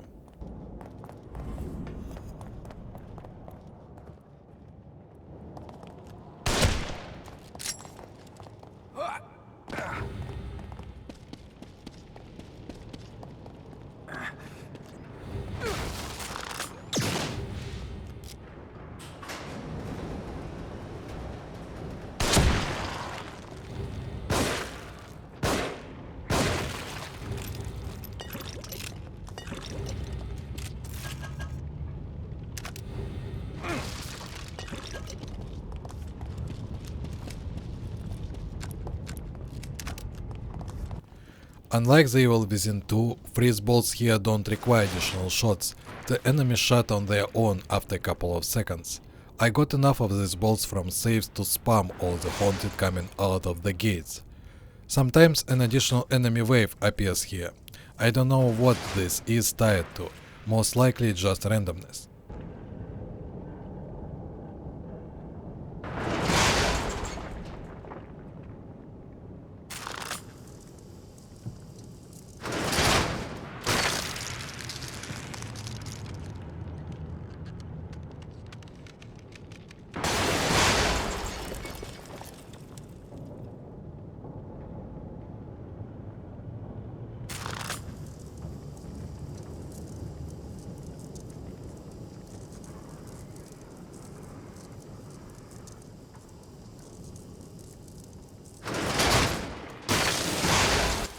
It's interesting that if you switch weapons during the shooting, even that can be enough to leave Sebastian a couple of centimeters and kill him on AKUMU difficulty.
The levels have become very linear, there is nothing to say here, so don't be surprised if you don't hear my commentary. At the very beginning of this video I said that I would comment only on important moments of the playthrough.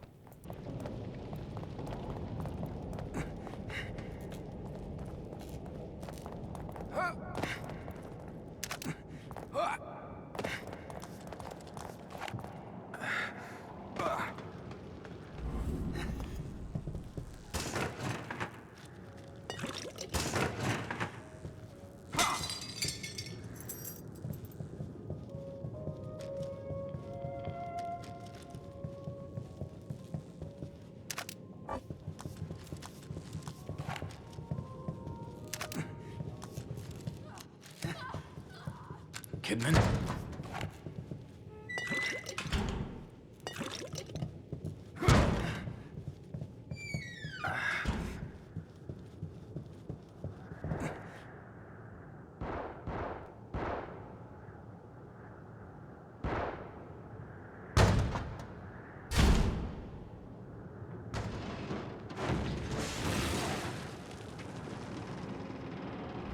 I better get over there.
I loaded an autosave to return the enemies in the room to their original positions and group them for an electric bolt.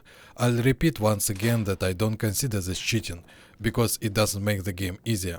My strategy is simply built around the specific positions in the room. When I practiced the no damage run, I had to reload dozens of times. The alternative is to run from the save room every time just to kill a few enemies in this room. For me, that's a waste of time.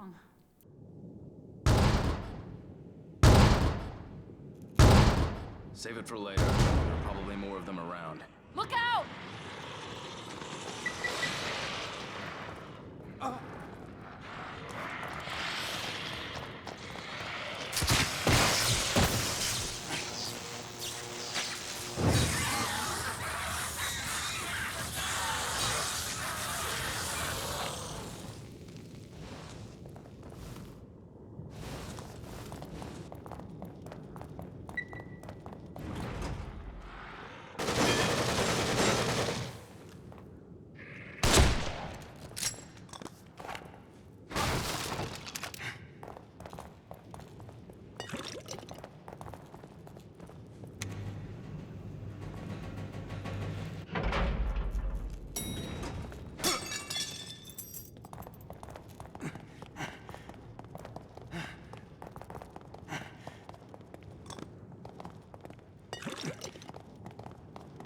I'm so glad you're all right.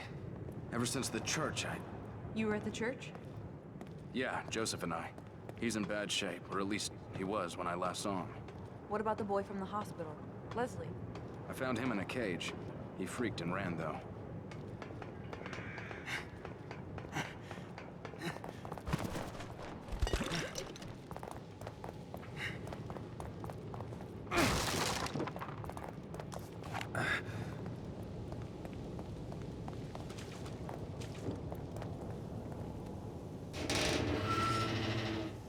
I think we've all been seeing strange things.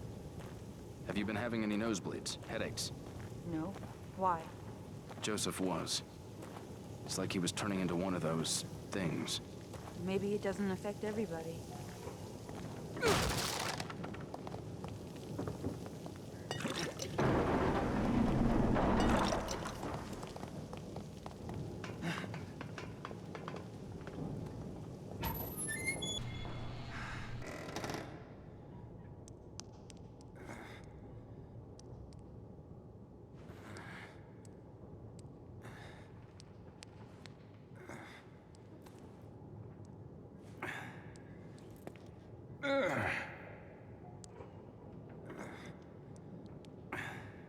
What is this? Did you shoot me? You started turning into a monster. You attacked me. I'm sorry, but you're tainted now. You might try to stop me through you. Wait, what are you talking about?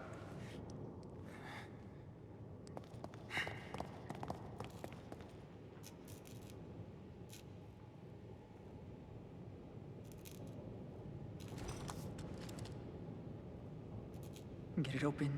Get it open. Get it open. Leslie? Leslie, is that you?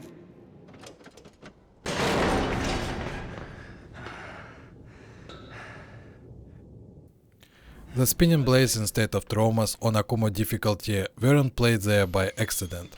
The design of this arena is aimed at speedrunners, who are forced to run through it rather than try to control it.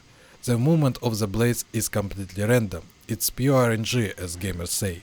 I am not limited by time, so there are ways to control the situation. A regular harpoon doesn't activate the explosion because there is no fire, which is why I didn't upgrade it earlier. You can also freeze the blades temporarily with freeze bolts, but that's not as effective as simply hitting them accurately.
Whatever is the matter?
Thank...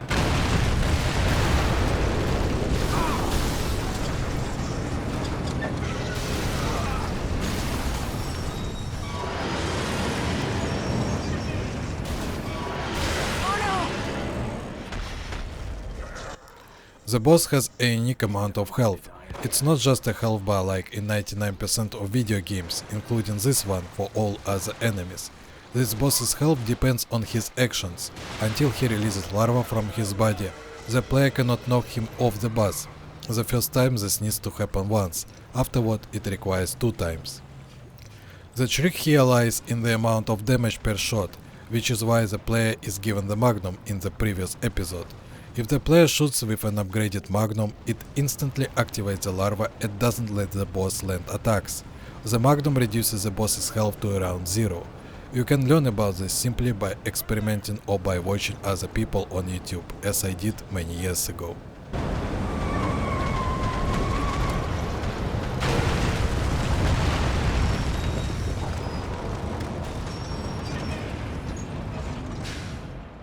I don't know how long we'll be safe here.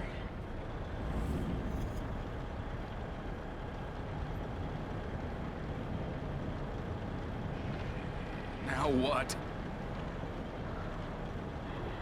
Sebastian, they're above us! Watch out! They've got dynamite! One down!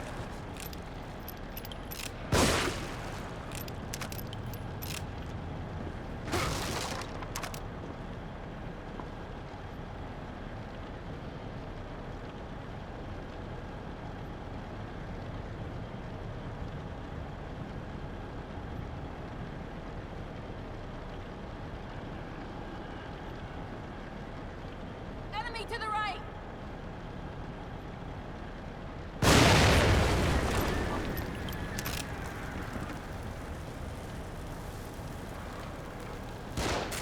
Good night.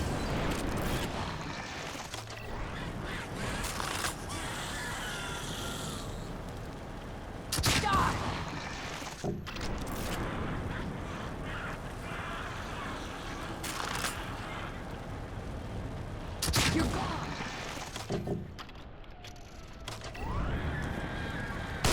Get to cover. They're shooting from above.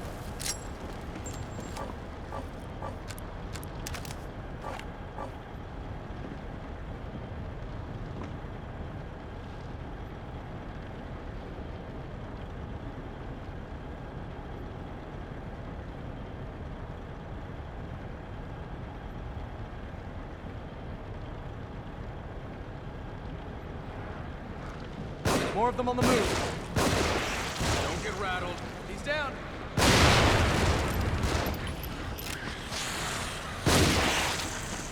Hit.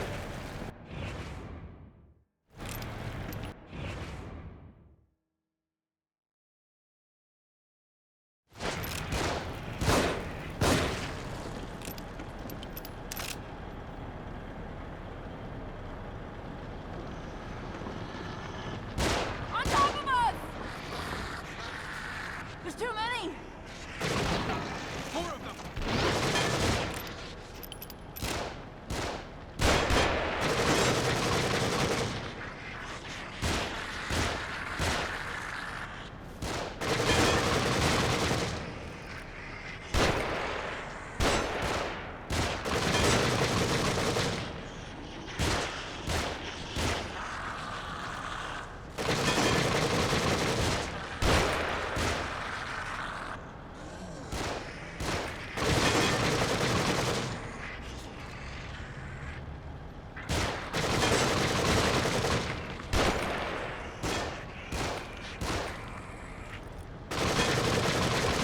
Enemy up front! Leave these ones to me.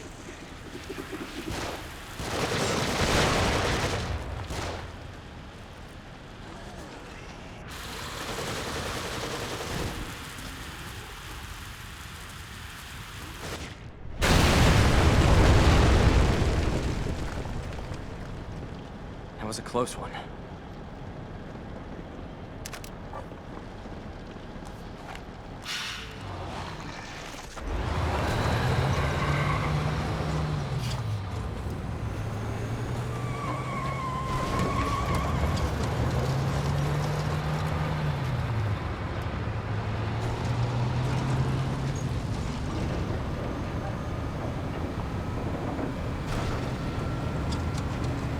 Keep us to the left up here.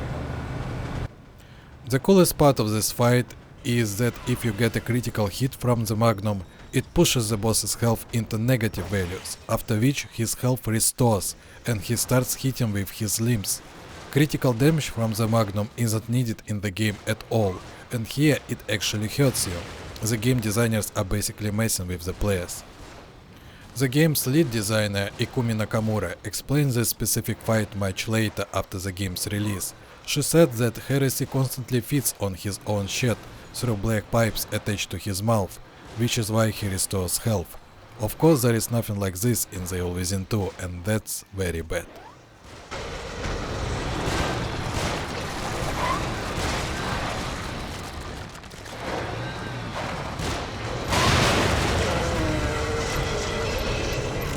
Get this thing moving!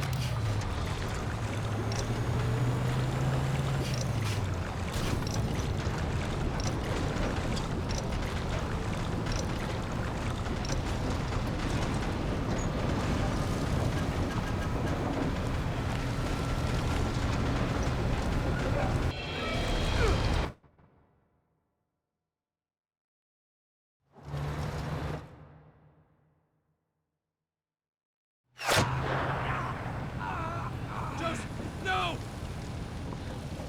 Just get us out of here. There's an ambulance there. There might be some kind of first aid. I'll go. No, I'll do it. Don't let any of them on board.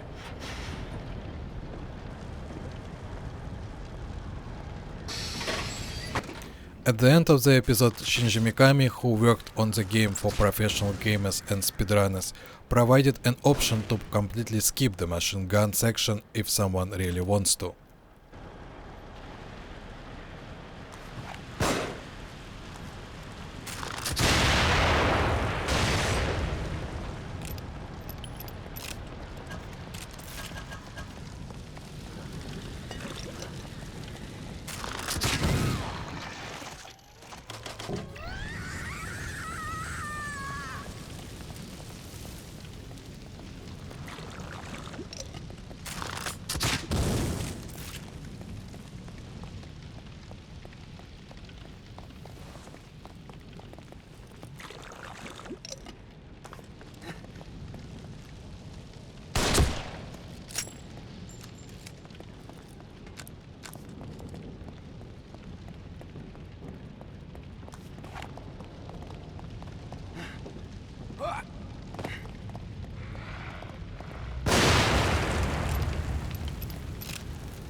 machine gun.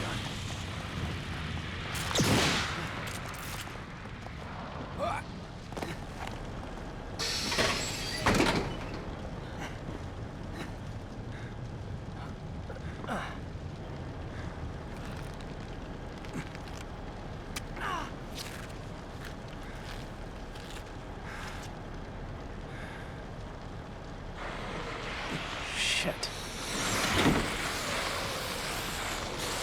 Let's get out of here fast. I'm gonna push through! It's gonna get a little rough!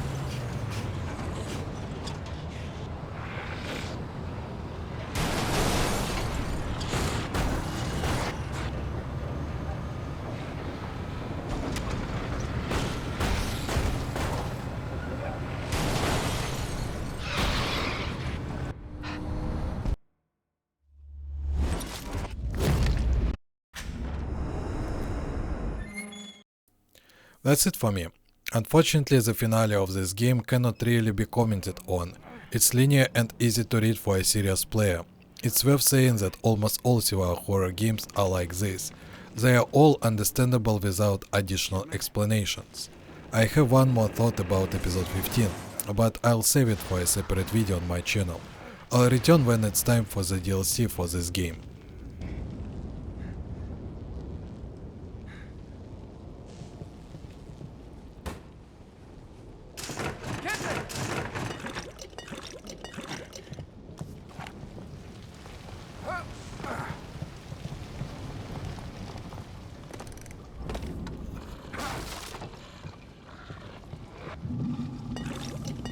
Is that acid?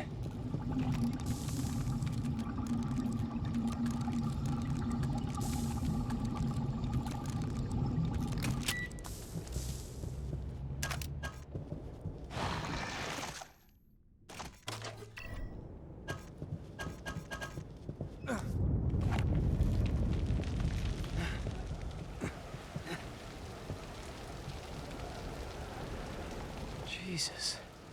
What could cause this much damage? Is that a subway sticking out of the ground? Yeah, but look how it's positioned. If we can get over there, we might be able to use it to get across. Let's just concentrate on getting out of here.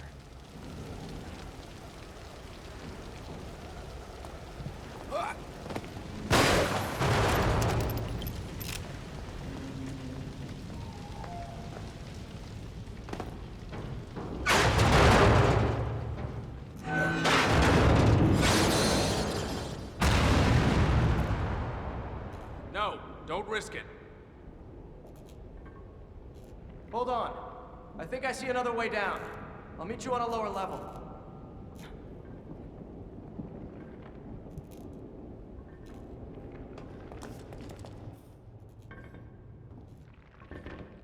Damn it. First Kidman, now...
Haven't you figured it out yet? Oh, he loves tormenting others.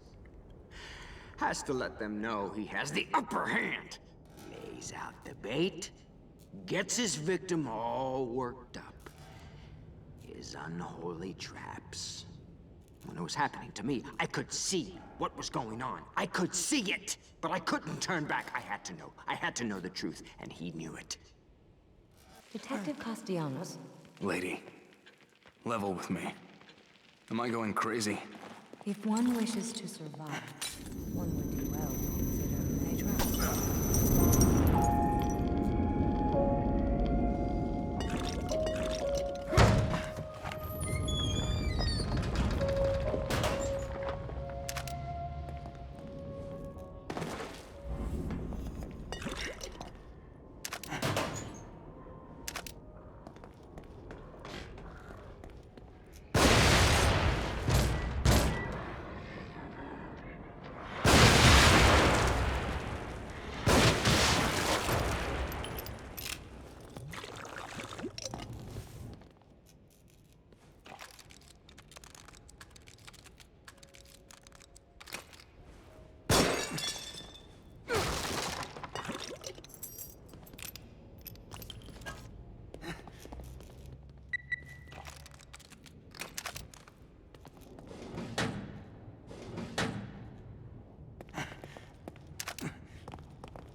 Joseph?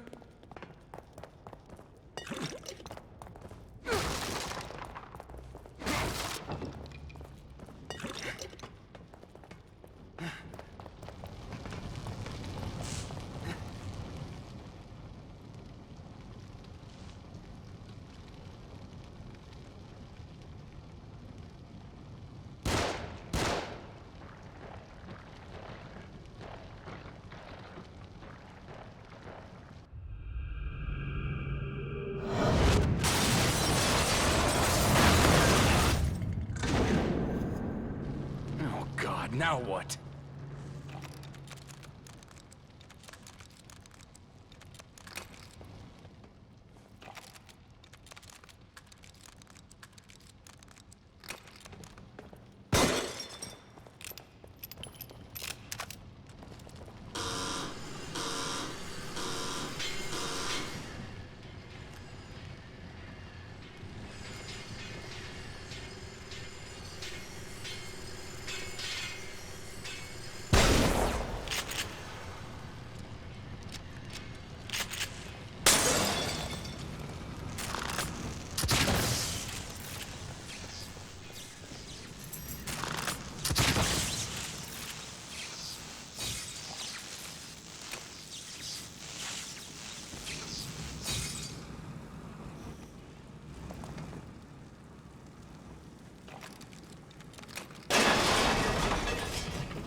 You again?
God damn it!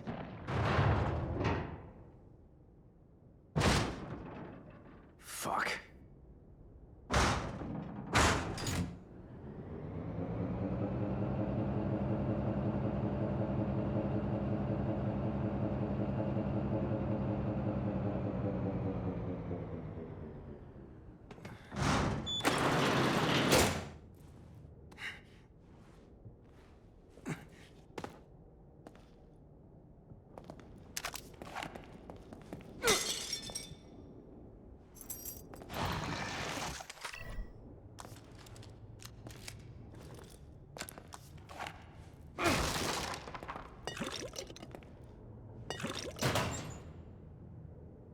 I'd better find...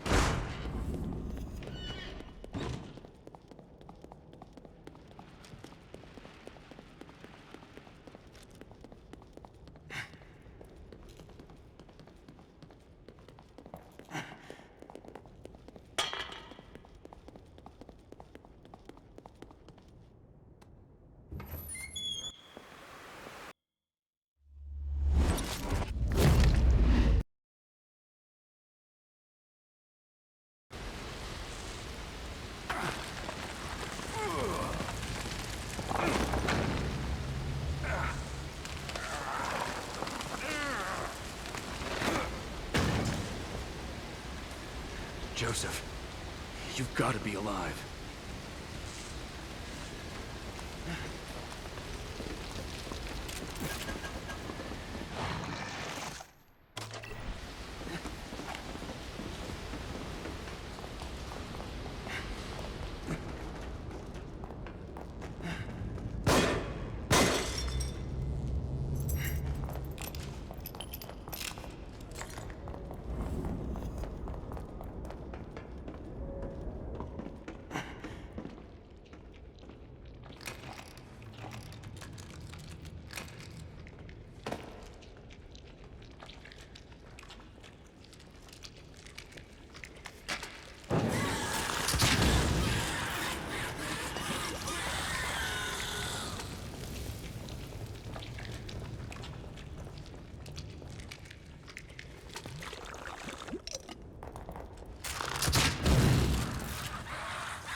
Shit.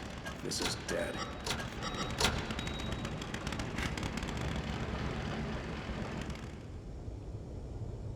Damn it. What am I, an electrician?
published my research in your name again. You think I wouldn't find out? And I have done you a favor. You have no credentials. You'd never appear in a reputable journal otherwise. Nobody in the world knows you even exist. Oh, but they will know. I have surpassed you in every way you can imagine. No matter. I have what I need. All that's left is the procedure. Indeed. That is why we are here. We?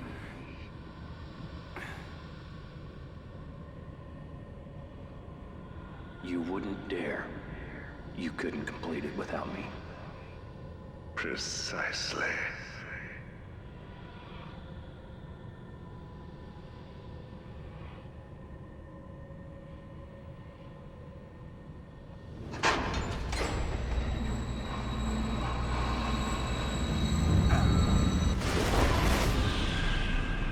Trying to make me feel sorry for you?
Nobody here at all?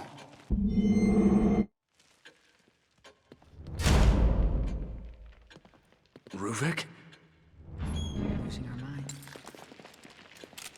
Losing our mind. Losing our mind. Losing our mind. Leslie! Losing our minds. Leslie! Losing our minds. Losing our minds.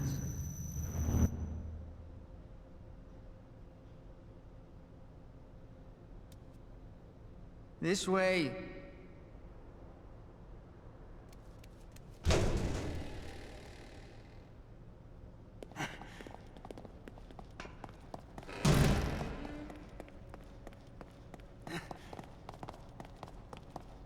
Hey, wait!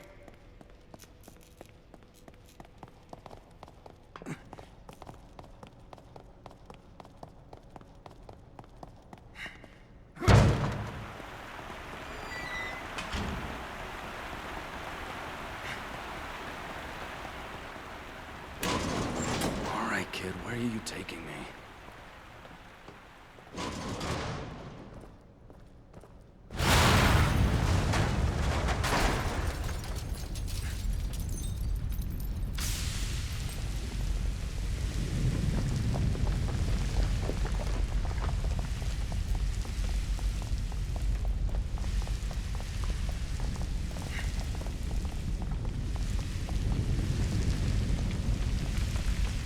This way.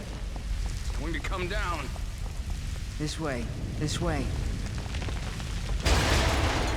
Sebastian! Leslie!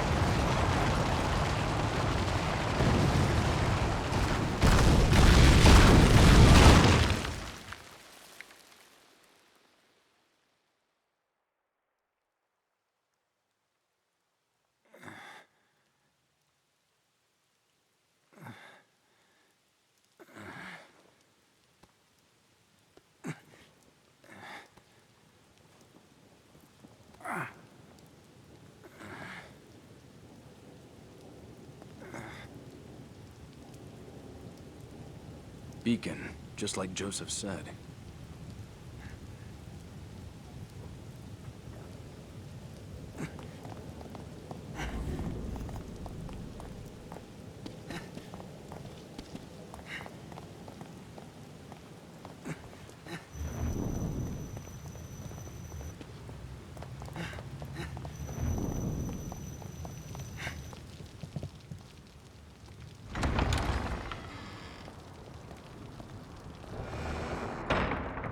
I knew it.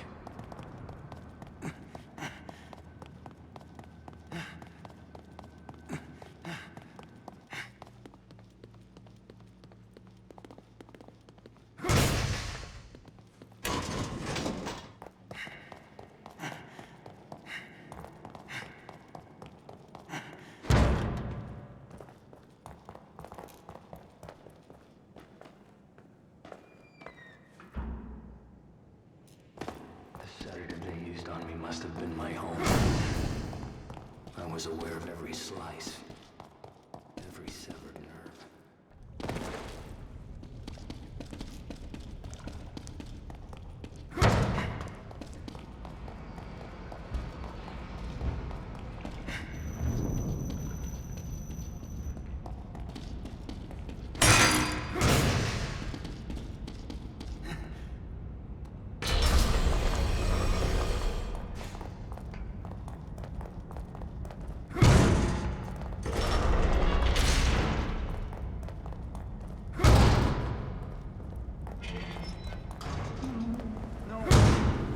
To go home. Leslie? Don't want to go there. No!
Hey, damn it!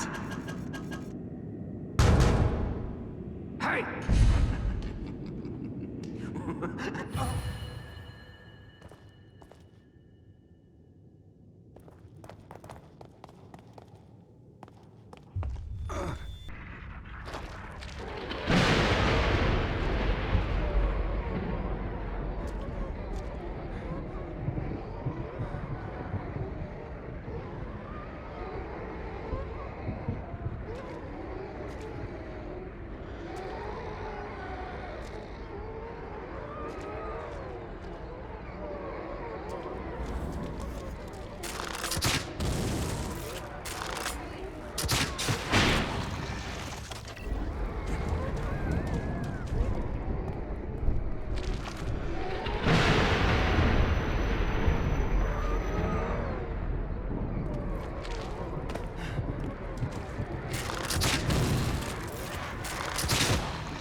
Ruvik. I created this world. You cannot keep me here.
If I make it out alive, I'm never riding in an elevator again.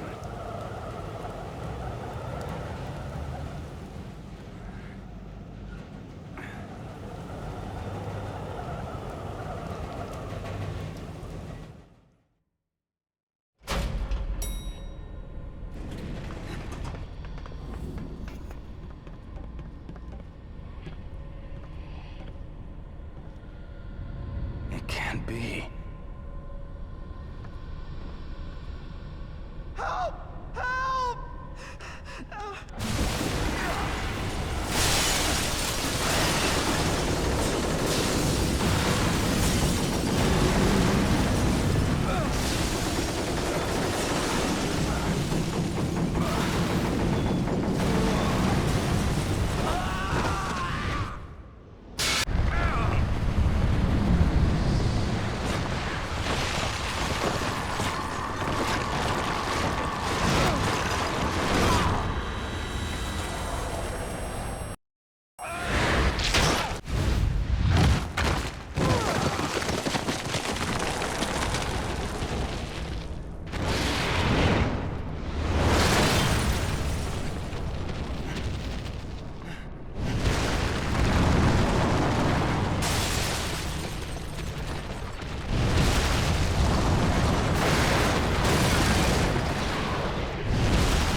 I created this world. You cannot keep me here. Ruvik. I'm going to finish this.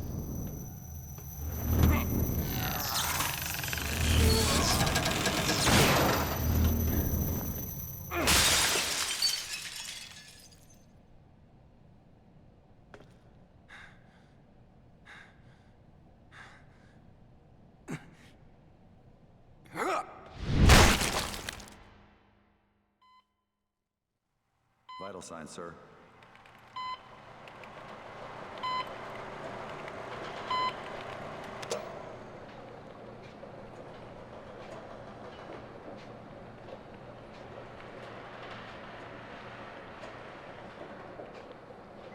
Leave that one. And those two. They're not going anywhere. No one can.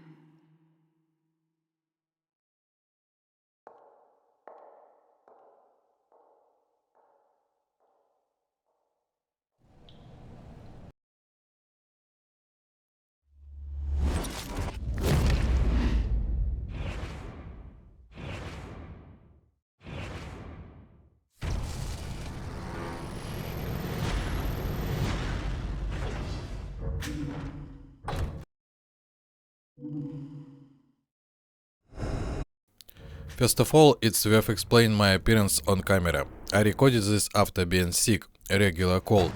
I finished the main campaign of the game and already felt weak the very next day. I had to postpone recording the DLC. I'm not ashamed to show myself even in such cases. This is a normal appearance for a person who has been ill. It's a different matter if someone got injured in a fight or was affected by some specific condition. Then you need to look at the situation and not go too far. Sometimes it really is better to hide your face until full recovery. Do you?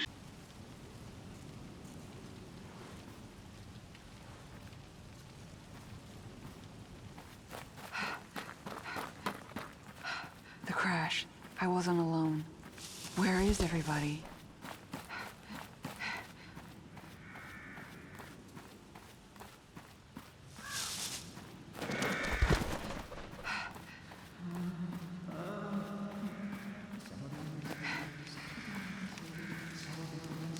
Fine. Shit. I've got to get out of here.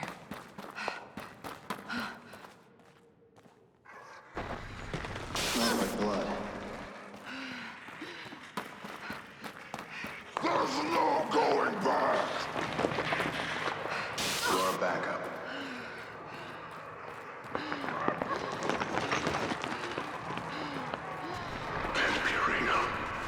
Hey, where's Joseph? Everyone must be dead.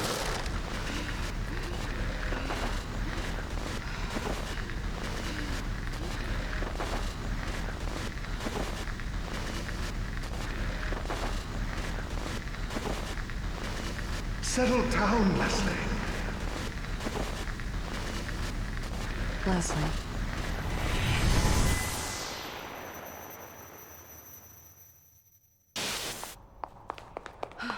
Now to the point. Even though this is a general information suitable for a different video, this is the only thing I can say here. I despise stealth systems in survival horror games when they are implemented like in this DLC, and in the main game as well. I believe stealth absolutely has a place, but only as a close combat tool, for example in the Evil Within 2 or Resident Evil 4 remake.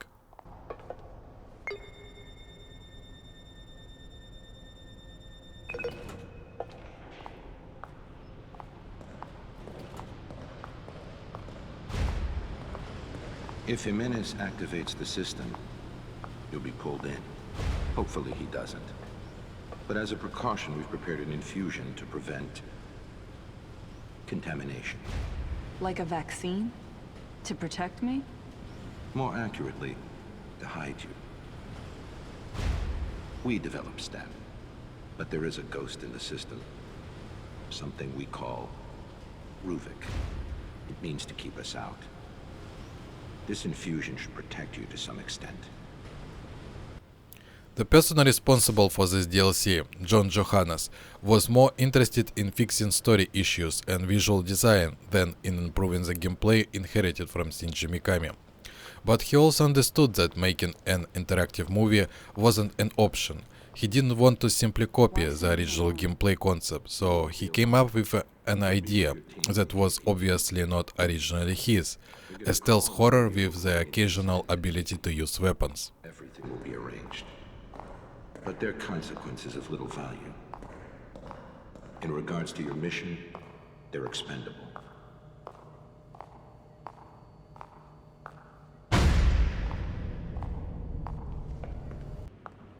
So why did I say all of this here? The reason is simple. Throughout almost all of these DLCs I have nothing to comment on.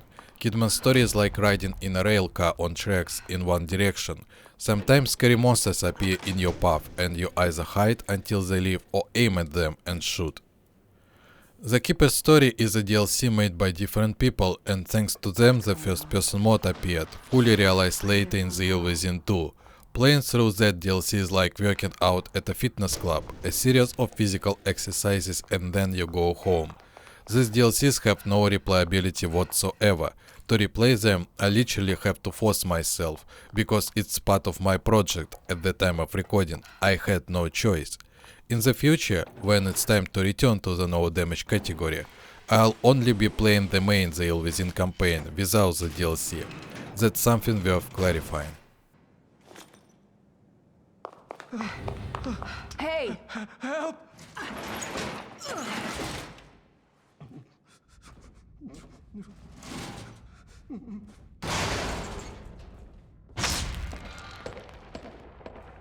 Please.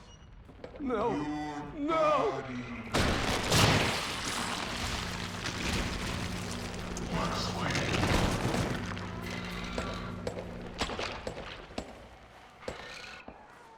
Oh shit. I've done this.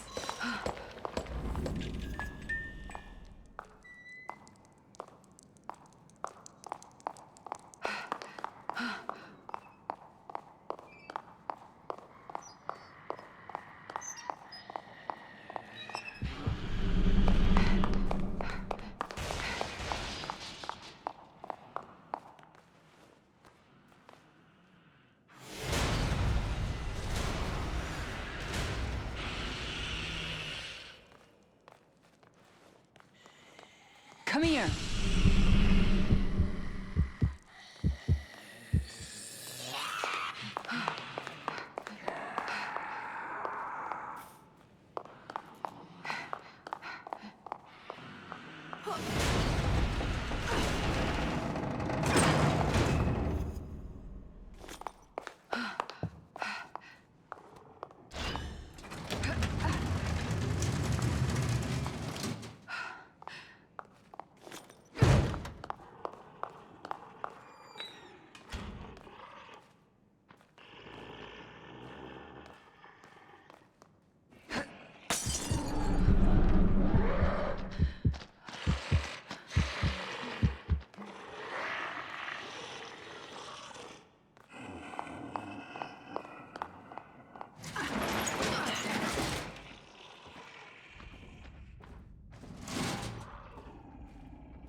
Agent status terminated. Authorization invalid. What? Terminated? Analyzing Maybe I can data. force it open with the computer.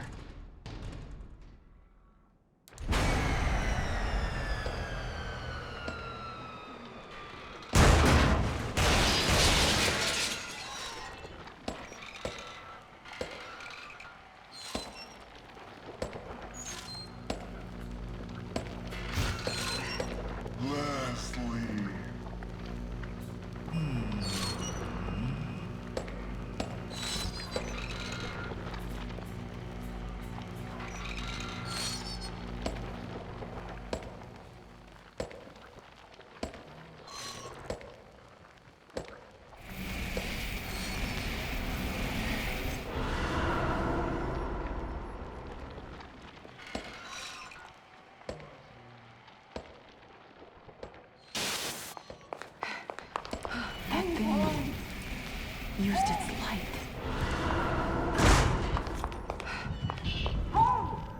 Come on!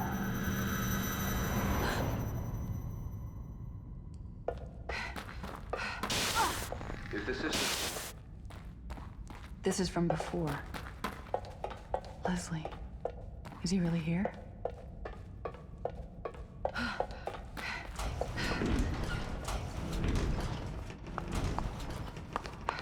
Leslie is here.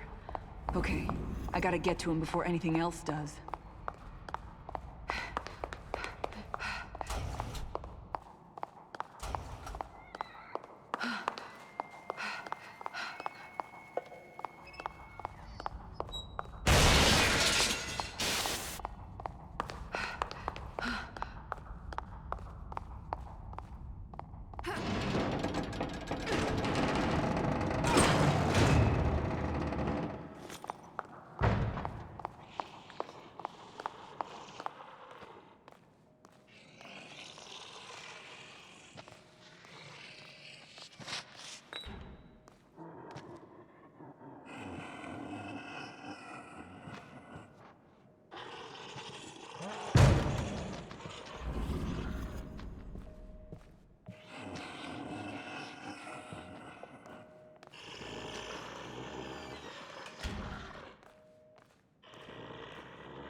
Don't you ever forget.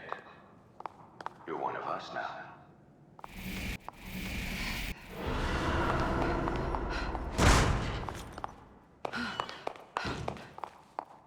The air feels so heavy in here.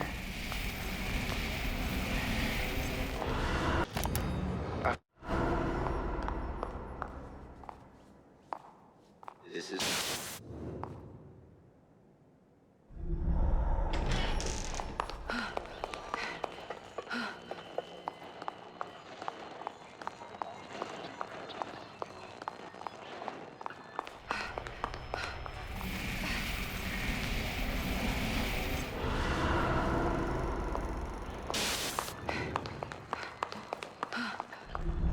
That video.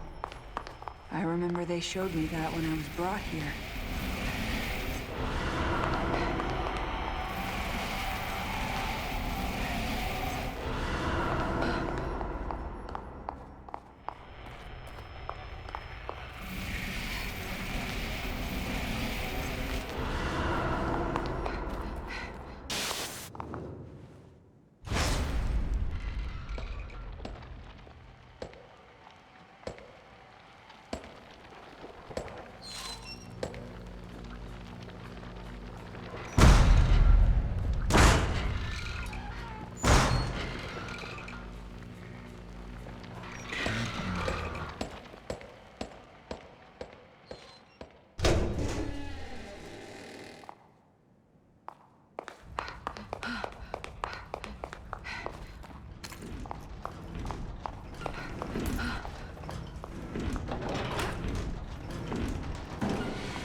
haven't been feeling well, but... Look, let's just get out of here.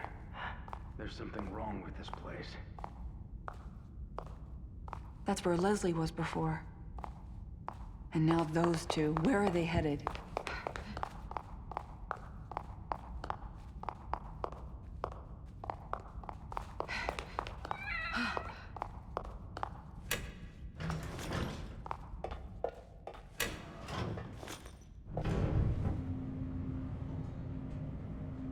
You'll experience things that happen.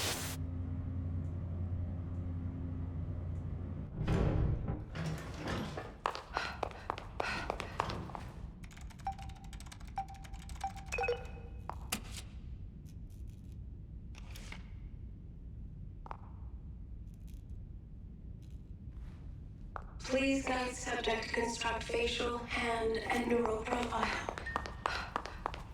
I don't think anyone's gonna help me out with this.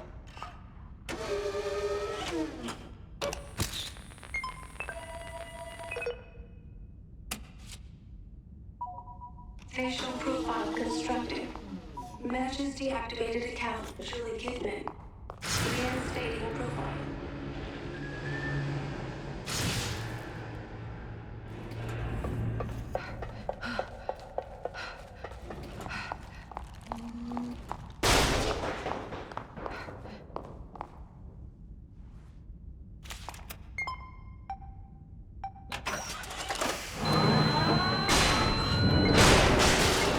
Whoa!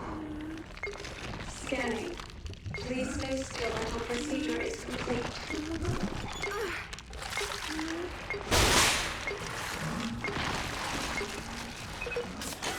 Hand profile constructed. Please complete neural profile to complete authorization.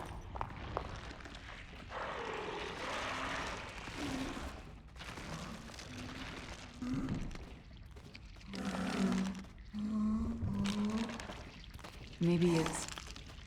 line?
Neural profile constructed.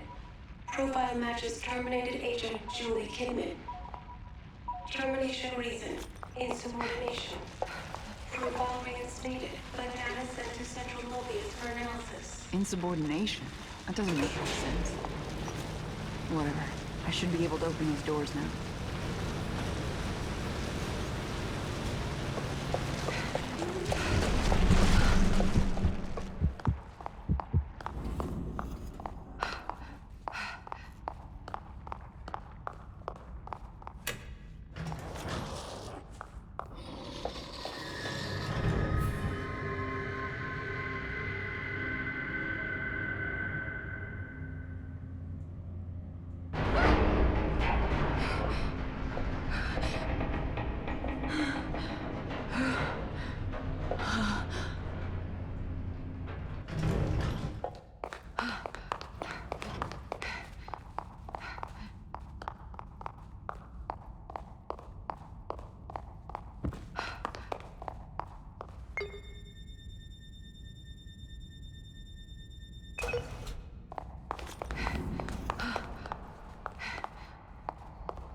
Encounters with Shade can be considered boss fights in a hide-and-seek style.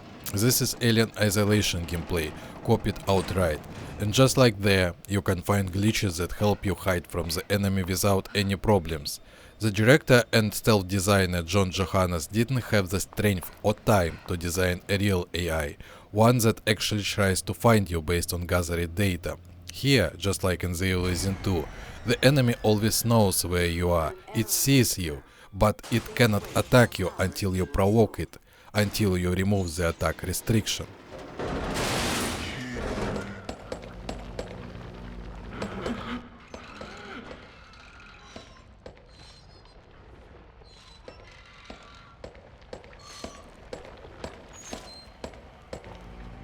Power restoration at 20%.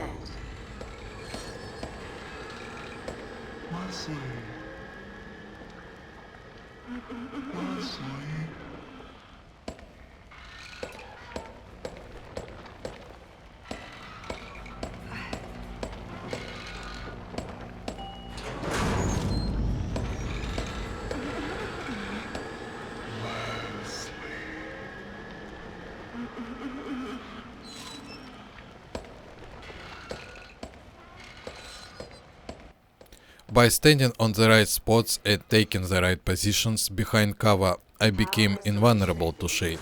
You can remember the amalgam from episode 10, the same mechanic is used there.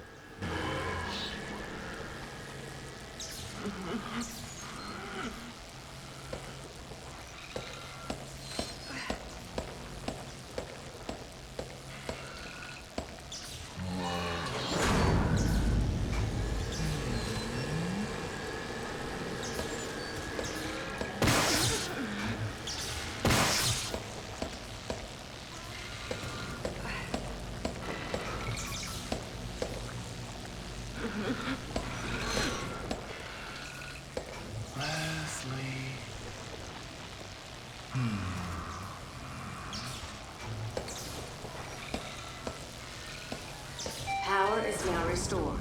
Elevator is now in service.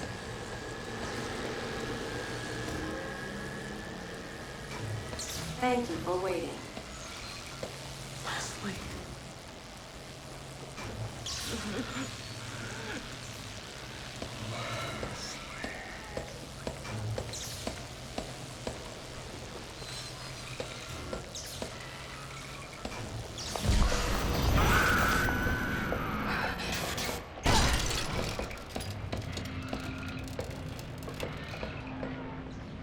Keeping our facilities clean is appreciated.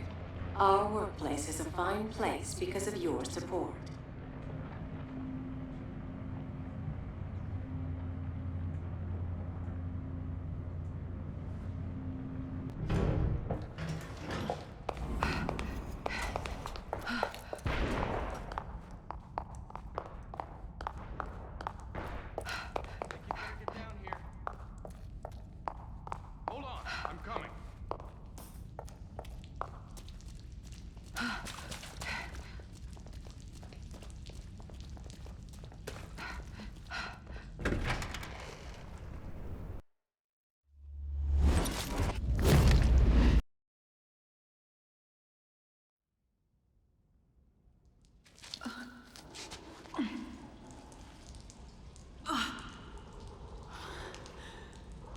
Joseph! Joseph! Shit! Where did he go?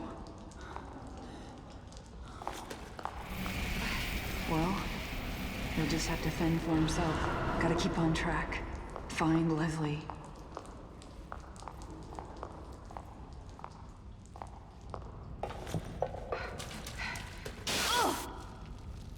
His name was Ruben Victoriano, but now he exists as Rubik inside the encephalon of Sten. Ruben was brilliant, designing the entirety of the system by himself. But we conflicted over our intentions. Ruvik. He knows I'm here.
If Leslie's down here, I doubt he'll last long. I've got to find him. And about the others. I told you before, completely expendable. They have no bearing on the mission. If they get in the way, you know what to do.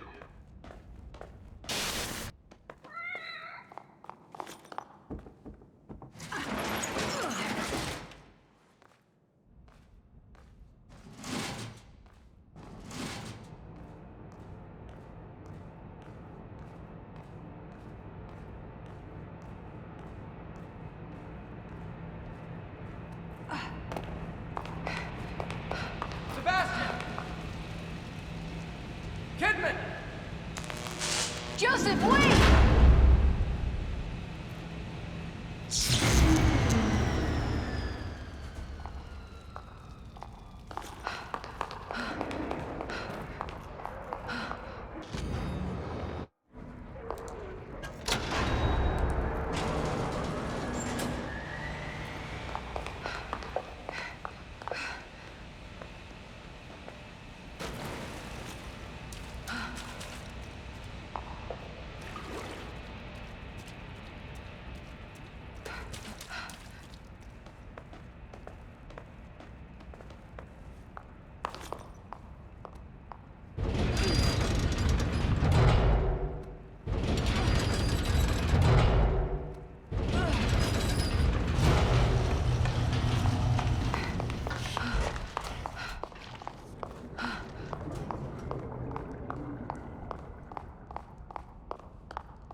Over here!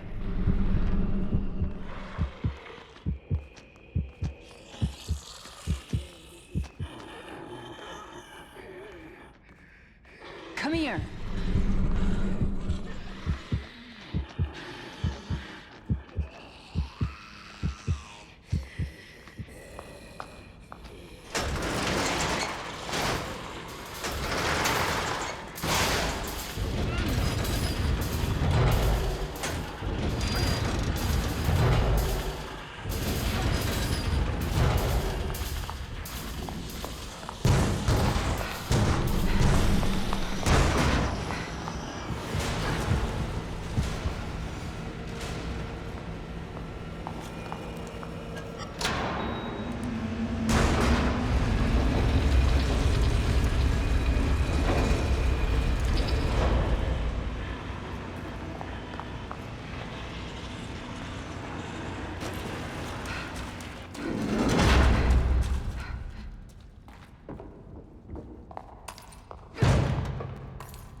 to find you and rip you apart.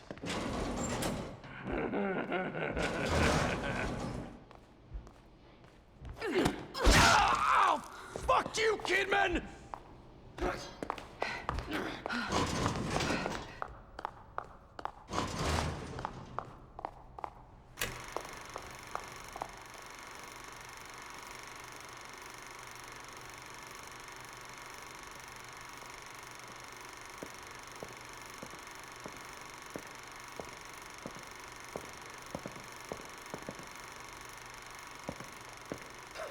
Stupid movie.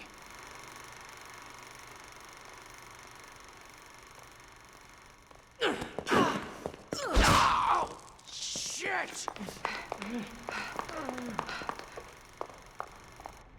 There you are! You couldn't have gone far.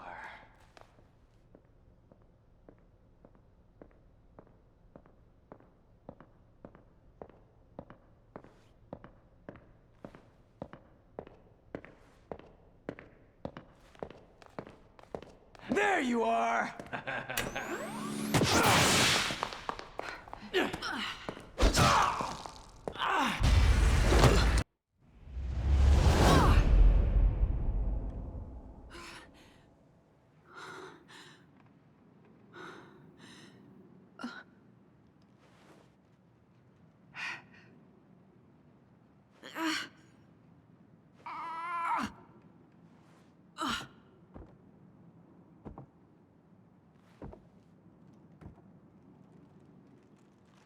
Wait a second. This house... No, it can't be.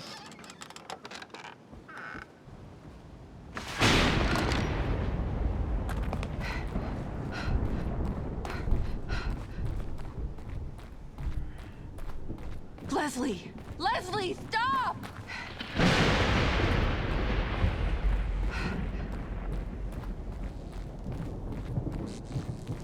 At night, I would stare up at the statue lit up in the center of town. Looked like it was crying for all the wasted life in that place.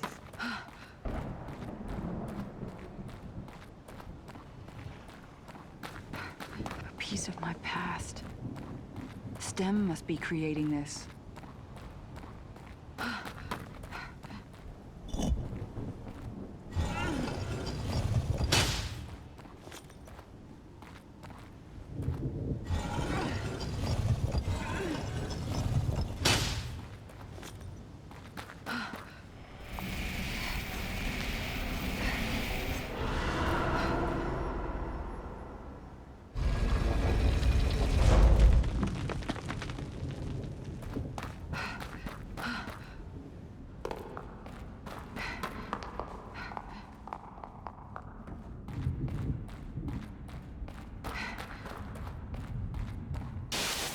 In life, we constantly search for a place we feel safe. A home we can always come back to.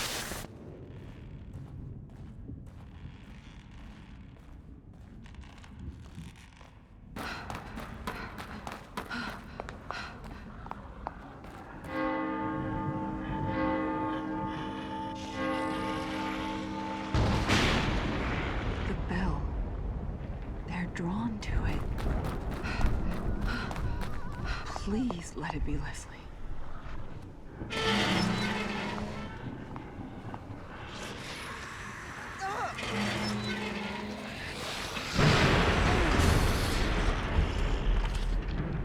I've got to get to him before those things do.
Leslie, it's all right.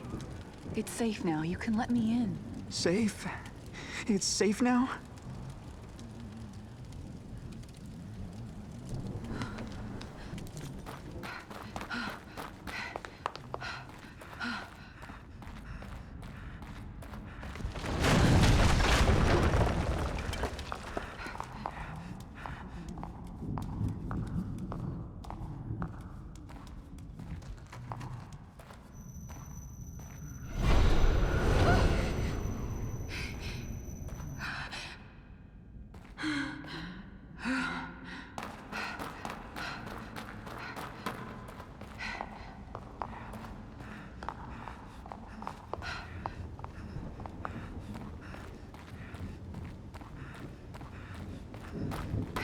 See, Leslie?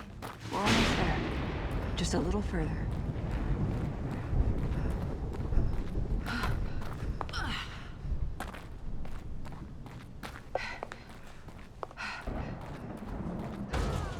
What the hell? You've got to be kidding me.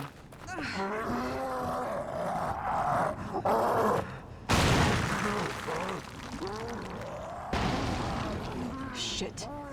Leslie, you've got to hide. Don't come out until I call you.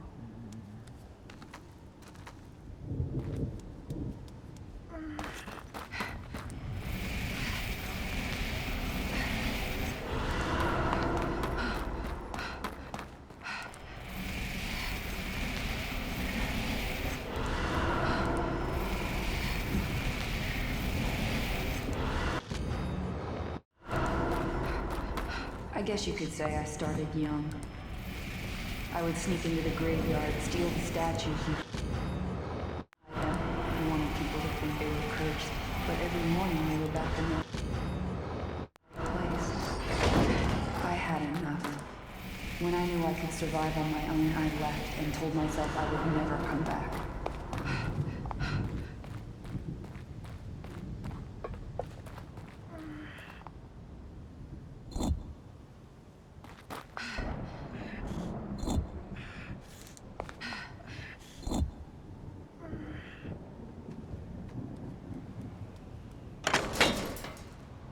Come on, the church is right ahead.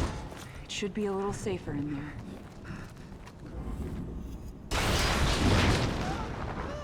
Help! Help! Ugh, damn it!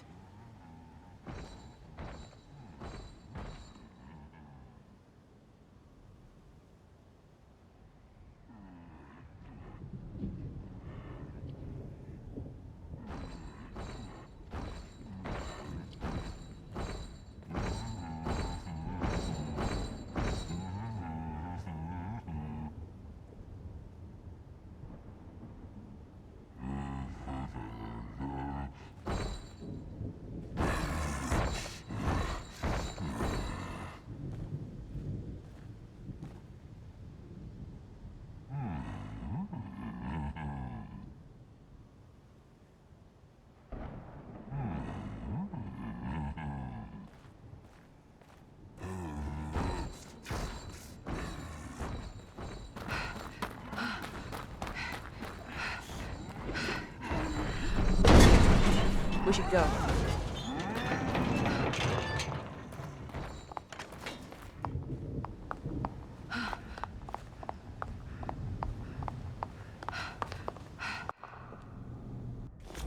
Come back, kid. You have a job to do.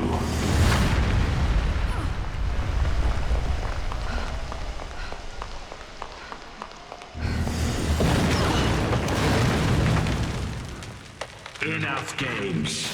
Stop running. No! Stop! Get away from me!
Is it over? I'm back?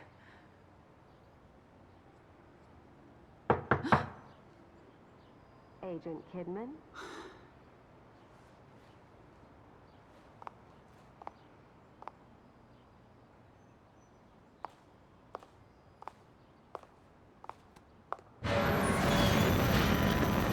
No. Where is this place? Are we awake? Hey, you! What's going on? Where is this place? I'm afraid I cannot answer that. Are you kidding me? Ugh, waste of time.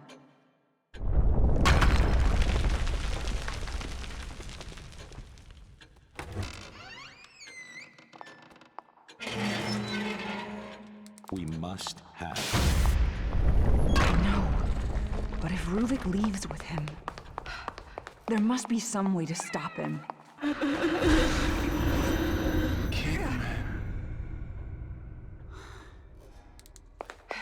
Society is wounded.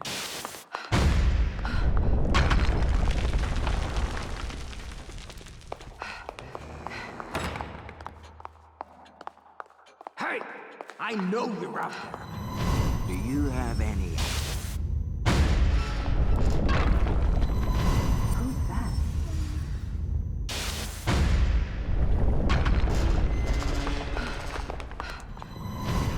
Too bad they tricked. Sabat Mobius. Something is pulling me back there.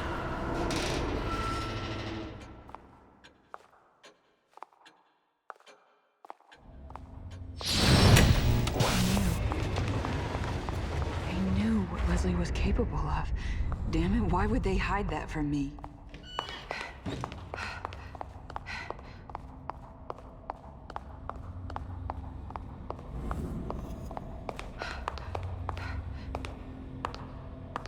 We had a STEM terminal here, on the lowest floor.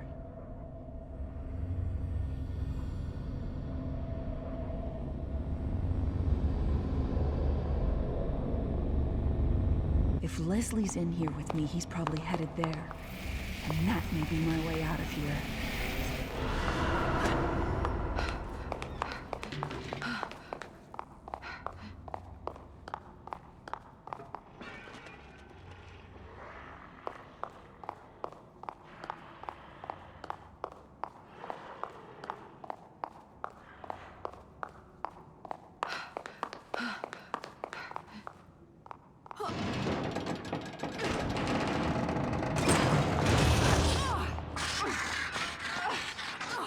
Shit!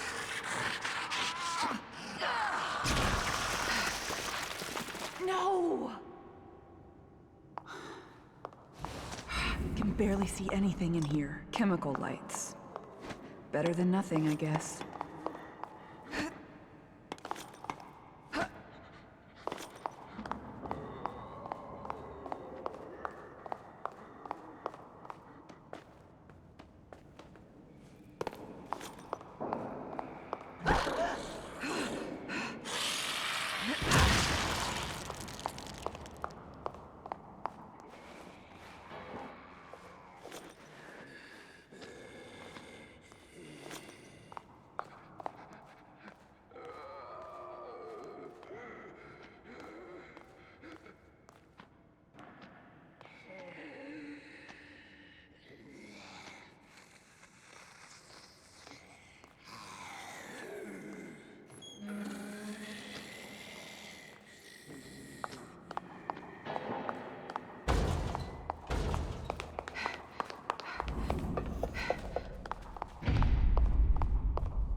There must be a way to get the power back on.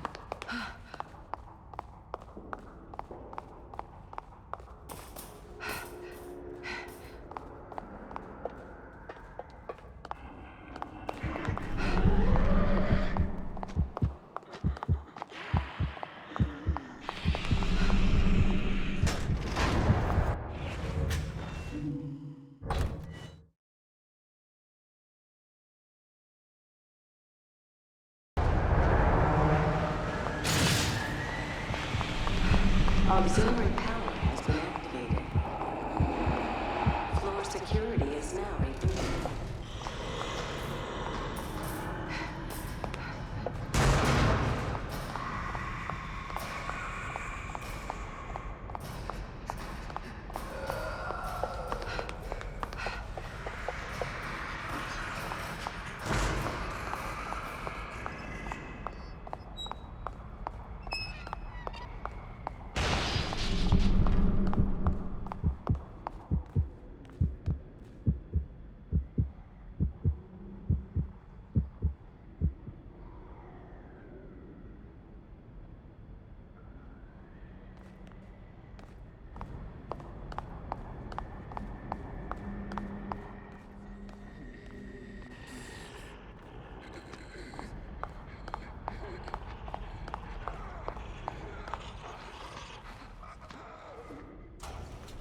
Systems were previously shut down incorrectly. Each terminal requires manual restoration. Please be patient. This isn't the time to make me wait.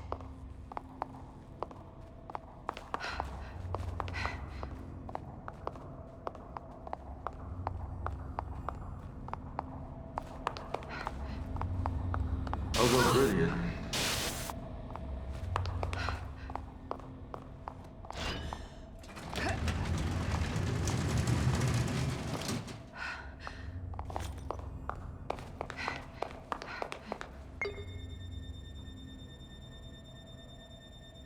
Pathways are shut down until system is rebooted. Thank you for waiting. Again about Shade. Everything is the same, except I ran into a problem here. At 240 FPS, Shade doesn't pass near Kidman but attacks instead. I don't know exactly what this is tied to, but it's a bug on top of the original glitch, and everything can be returned to normal by lowering FPS to 30.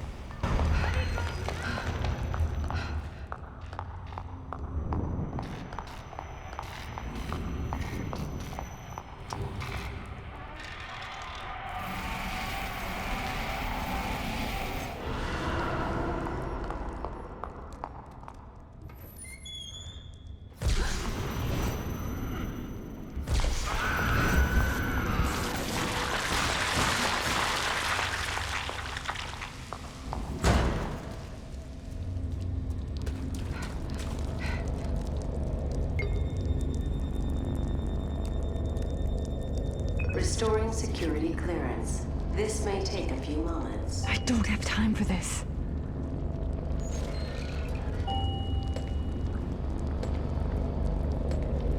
System ready. Damn it!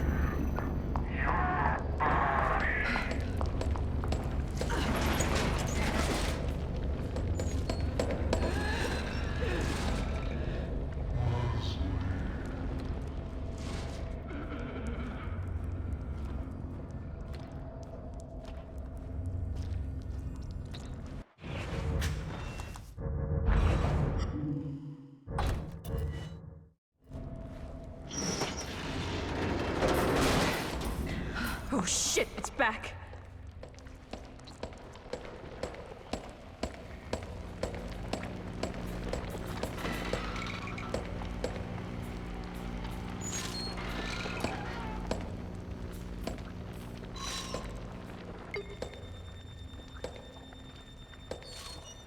Please enjoy this music while waiting. You've got to be kidding me.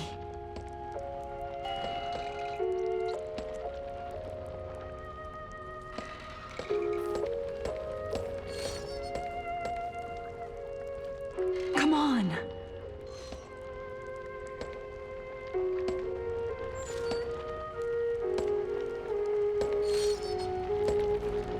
Thank you for waiting.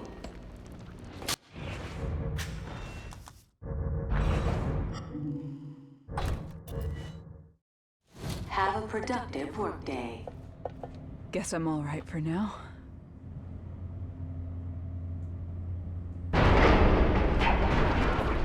What the?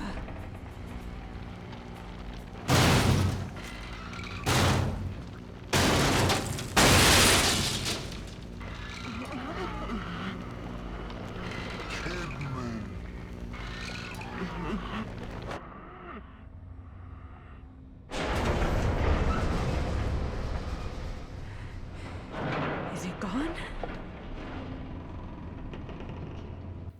That's it for my commentary. In the next video there will be a no damage playthrough of The Evil Within 2 on AKUMU.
have you done to Reuben?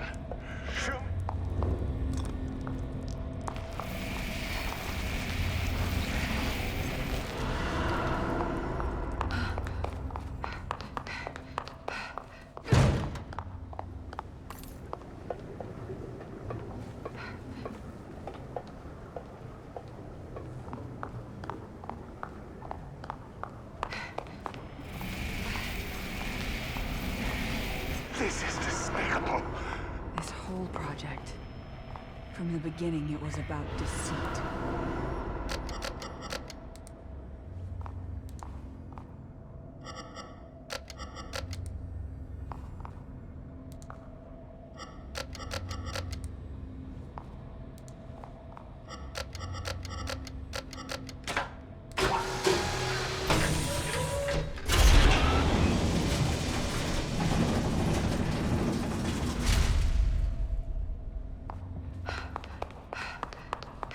What you see here is one of the... That sound in the patrol car must have been when Jimenez activated it. Joseph, Sebastian, Oscar. They were right there with me. The stem and beacon. That's where it all started. There must be a way to get out of this world from there.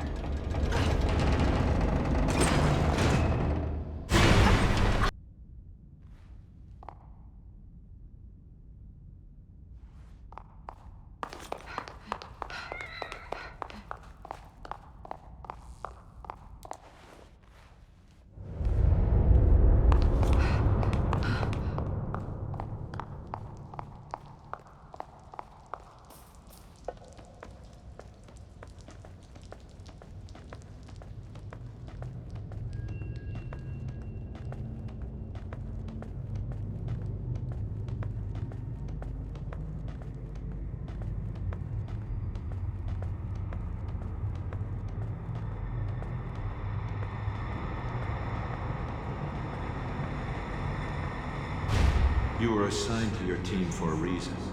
Castellanos, Oda, they know nothing. But they're searching for answers. Searching for us, you mean? One of us. But this may be our chance to remove them. Having all of you in one place will provide us with opportunities.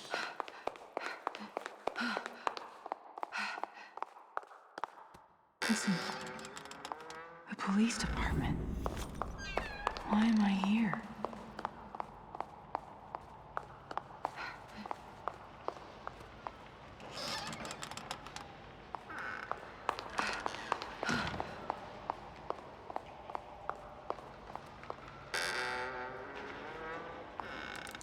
This looks like it's way before I got here. Everyone's so much younger.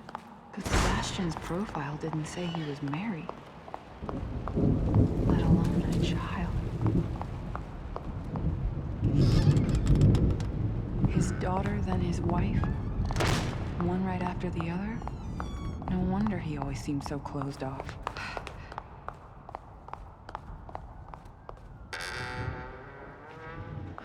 Sebastian. He and Joseph weren't supposed to be involved. It shouldn't have happened like this.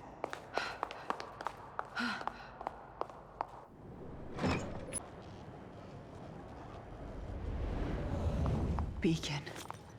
I just hope I can get there before he does.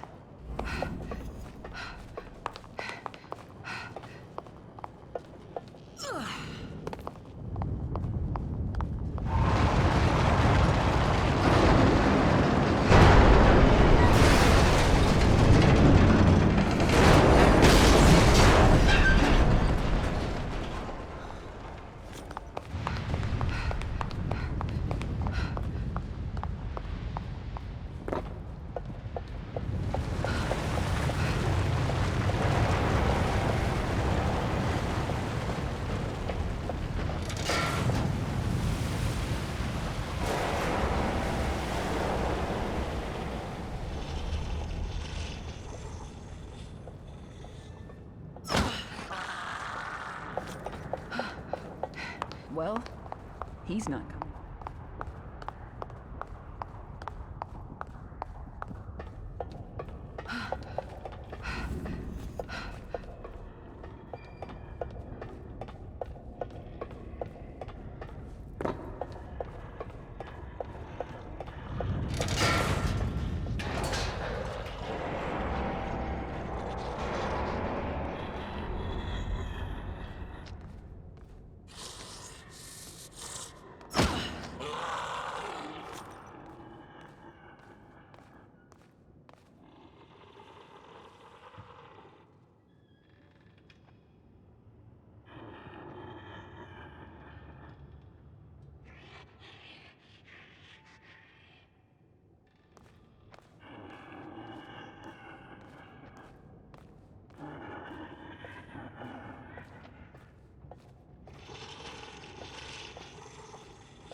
You said I shouldn't be, but I am thankful.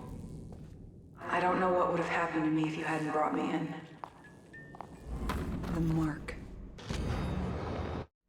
Looks like it might be my only way out.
This is your last chance to prove yourself to us, kid.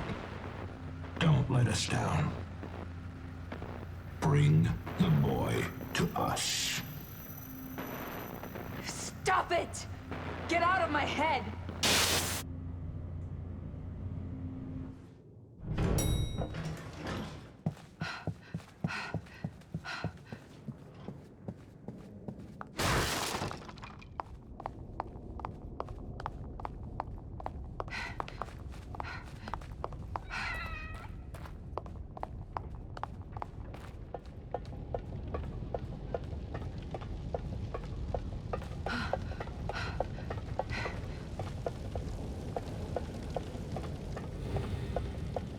Sebastian.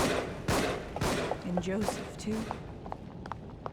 I dragged you into this. What have I done?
Did Ruvik send you?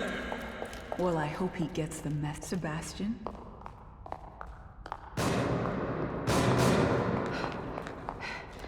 Kidman, it's me.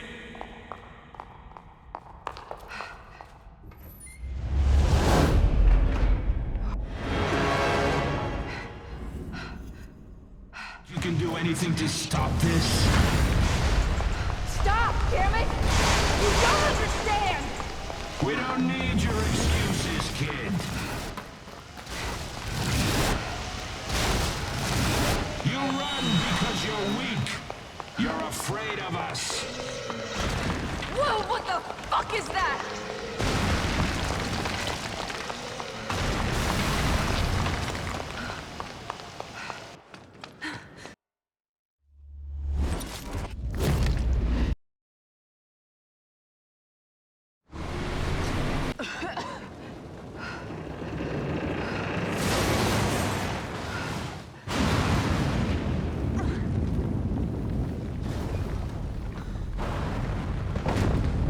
No, no, no!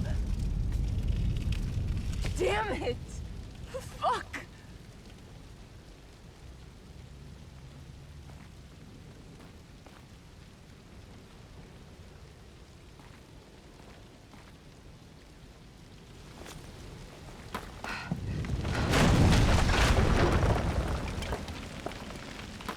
I will not be kept here. What's that? Maybe I can burn through it.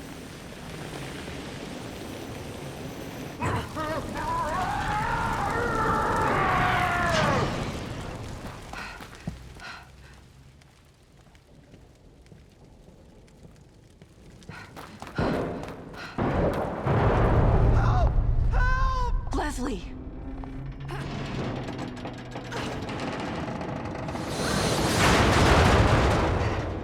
No, don't risk it. Hold on. I think I see another way down. I'll meet you on a lower level. At least they're all right. Please, just stay out of my way.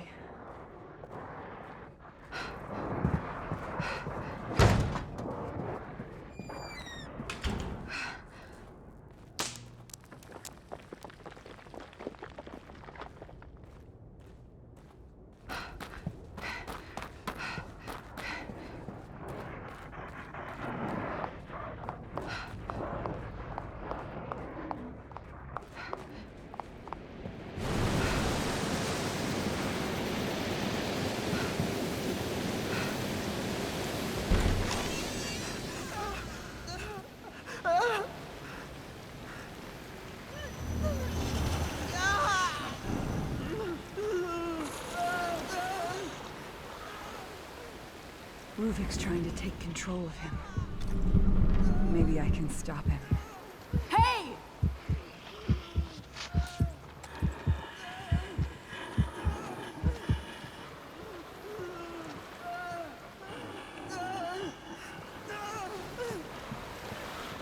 Over here. He is my vessel. I am in control.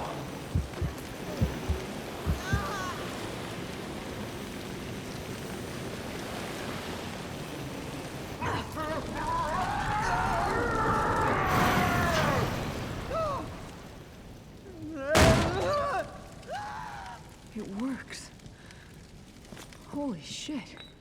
Maybe I can stop Ruvik then.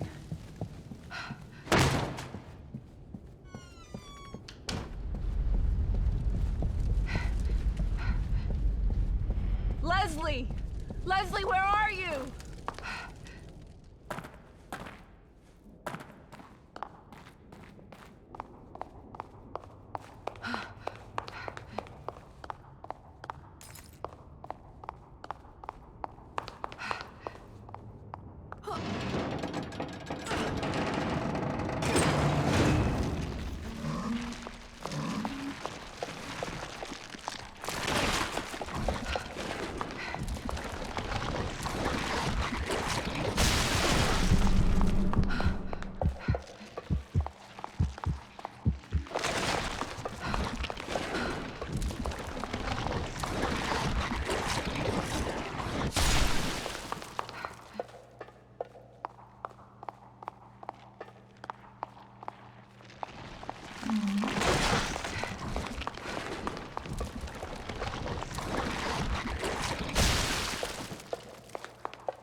Oh god, more of them. I created this world.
You cannot keep me here.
Leslie, no.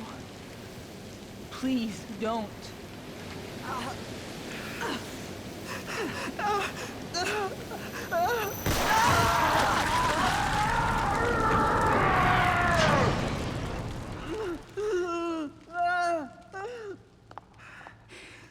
It's all right.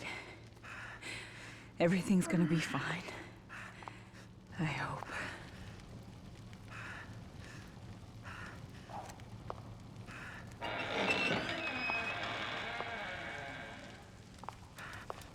Not safe. Hurry! This way! Over?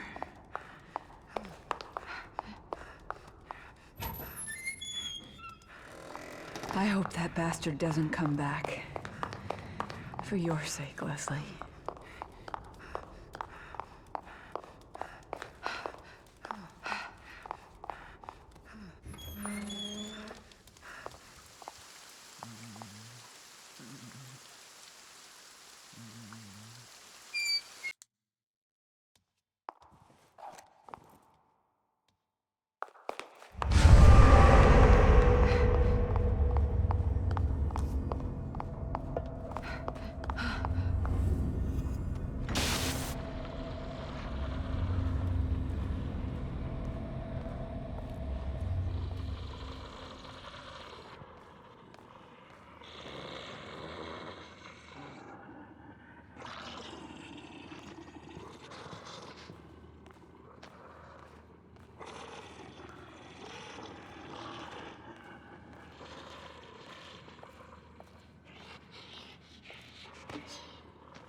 answer our questions. No! What are you afraid of? Shut up and What get out could of the haunt way!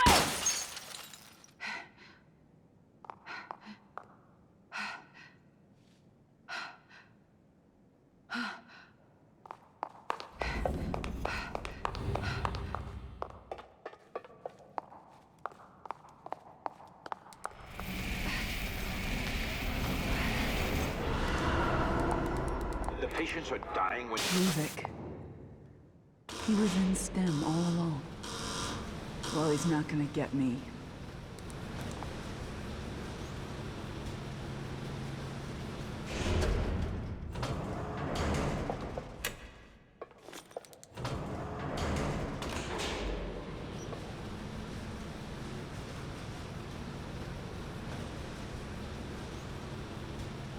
But why Leslie?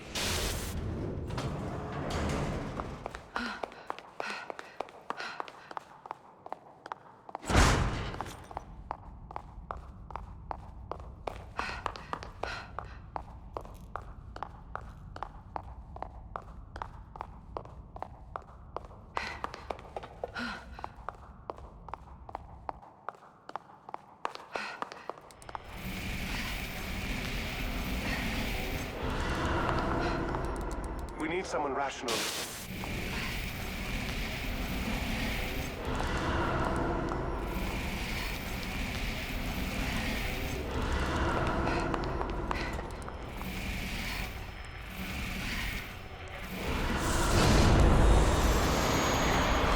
What the hell? Where am I now? Sebastian was here?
Do whatever you want!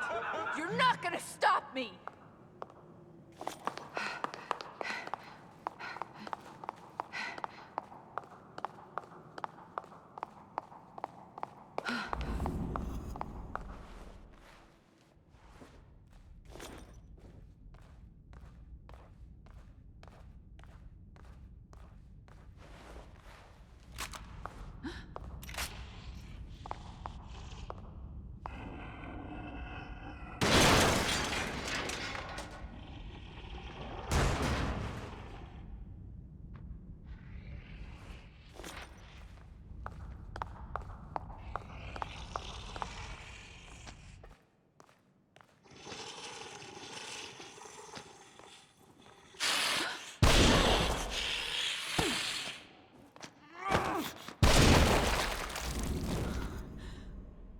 All right, enough of this shit.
Very disappointing. No. It's Rubik. He's making all of this.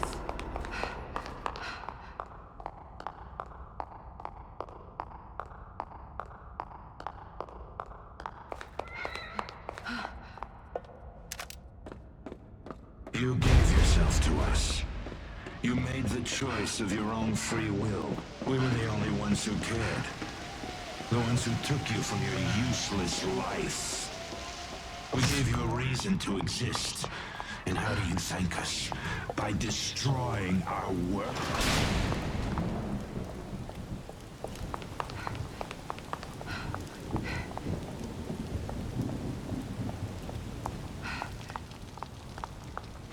This ends here.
You won't answer our questions. Is it out of fear?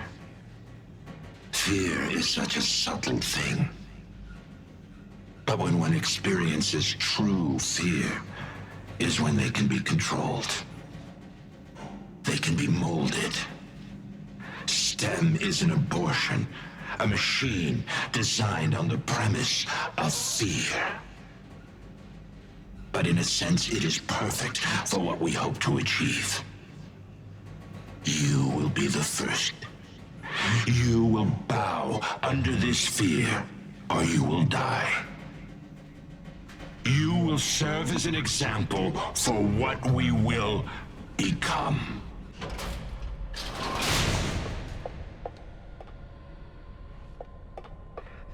Leslie, wait! Don't go in there!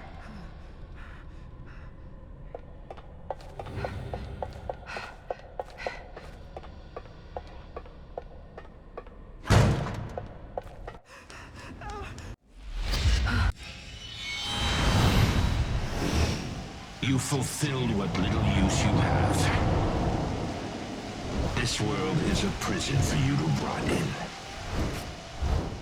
Fuck you! I've had enough of this. I'll kill you right here.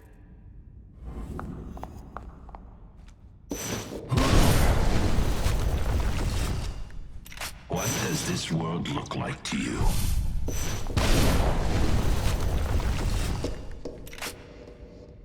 Tell me, kid, what do you see?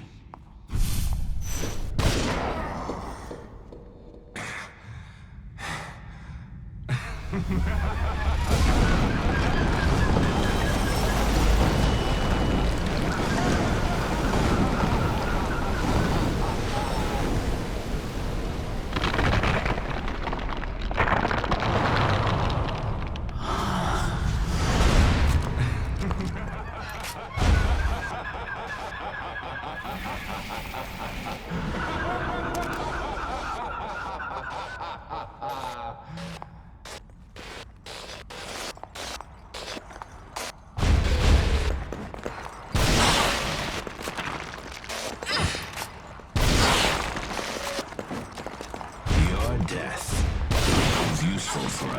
after all.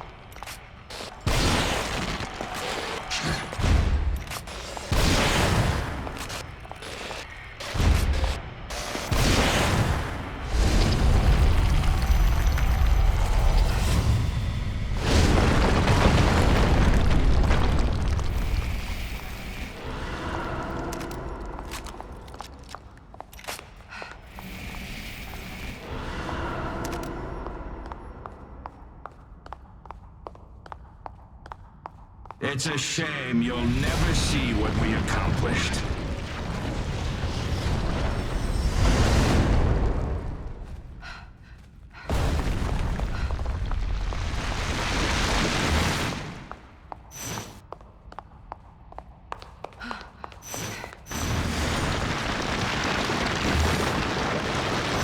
You think you can run, but you're ours!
You think you've won, but have you? You don't know anything. I am with you. I will always be with you now. You don't know me. I'm stronger than you think. Are you sure enough?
There you are!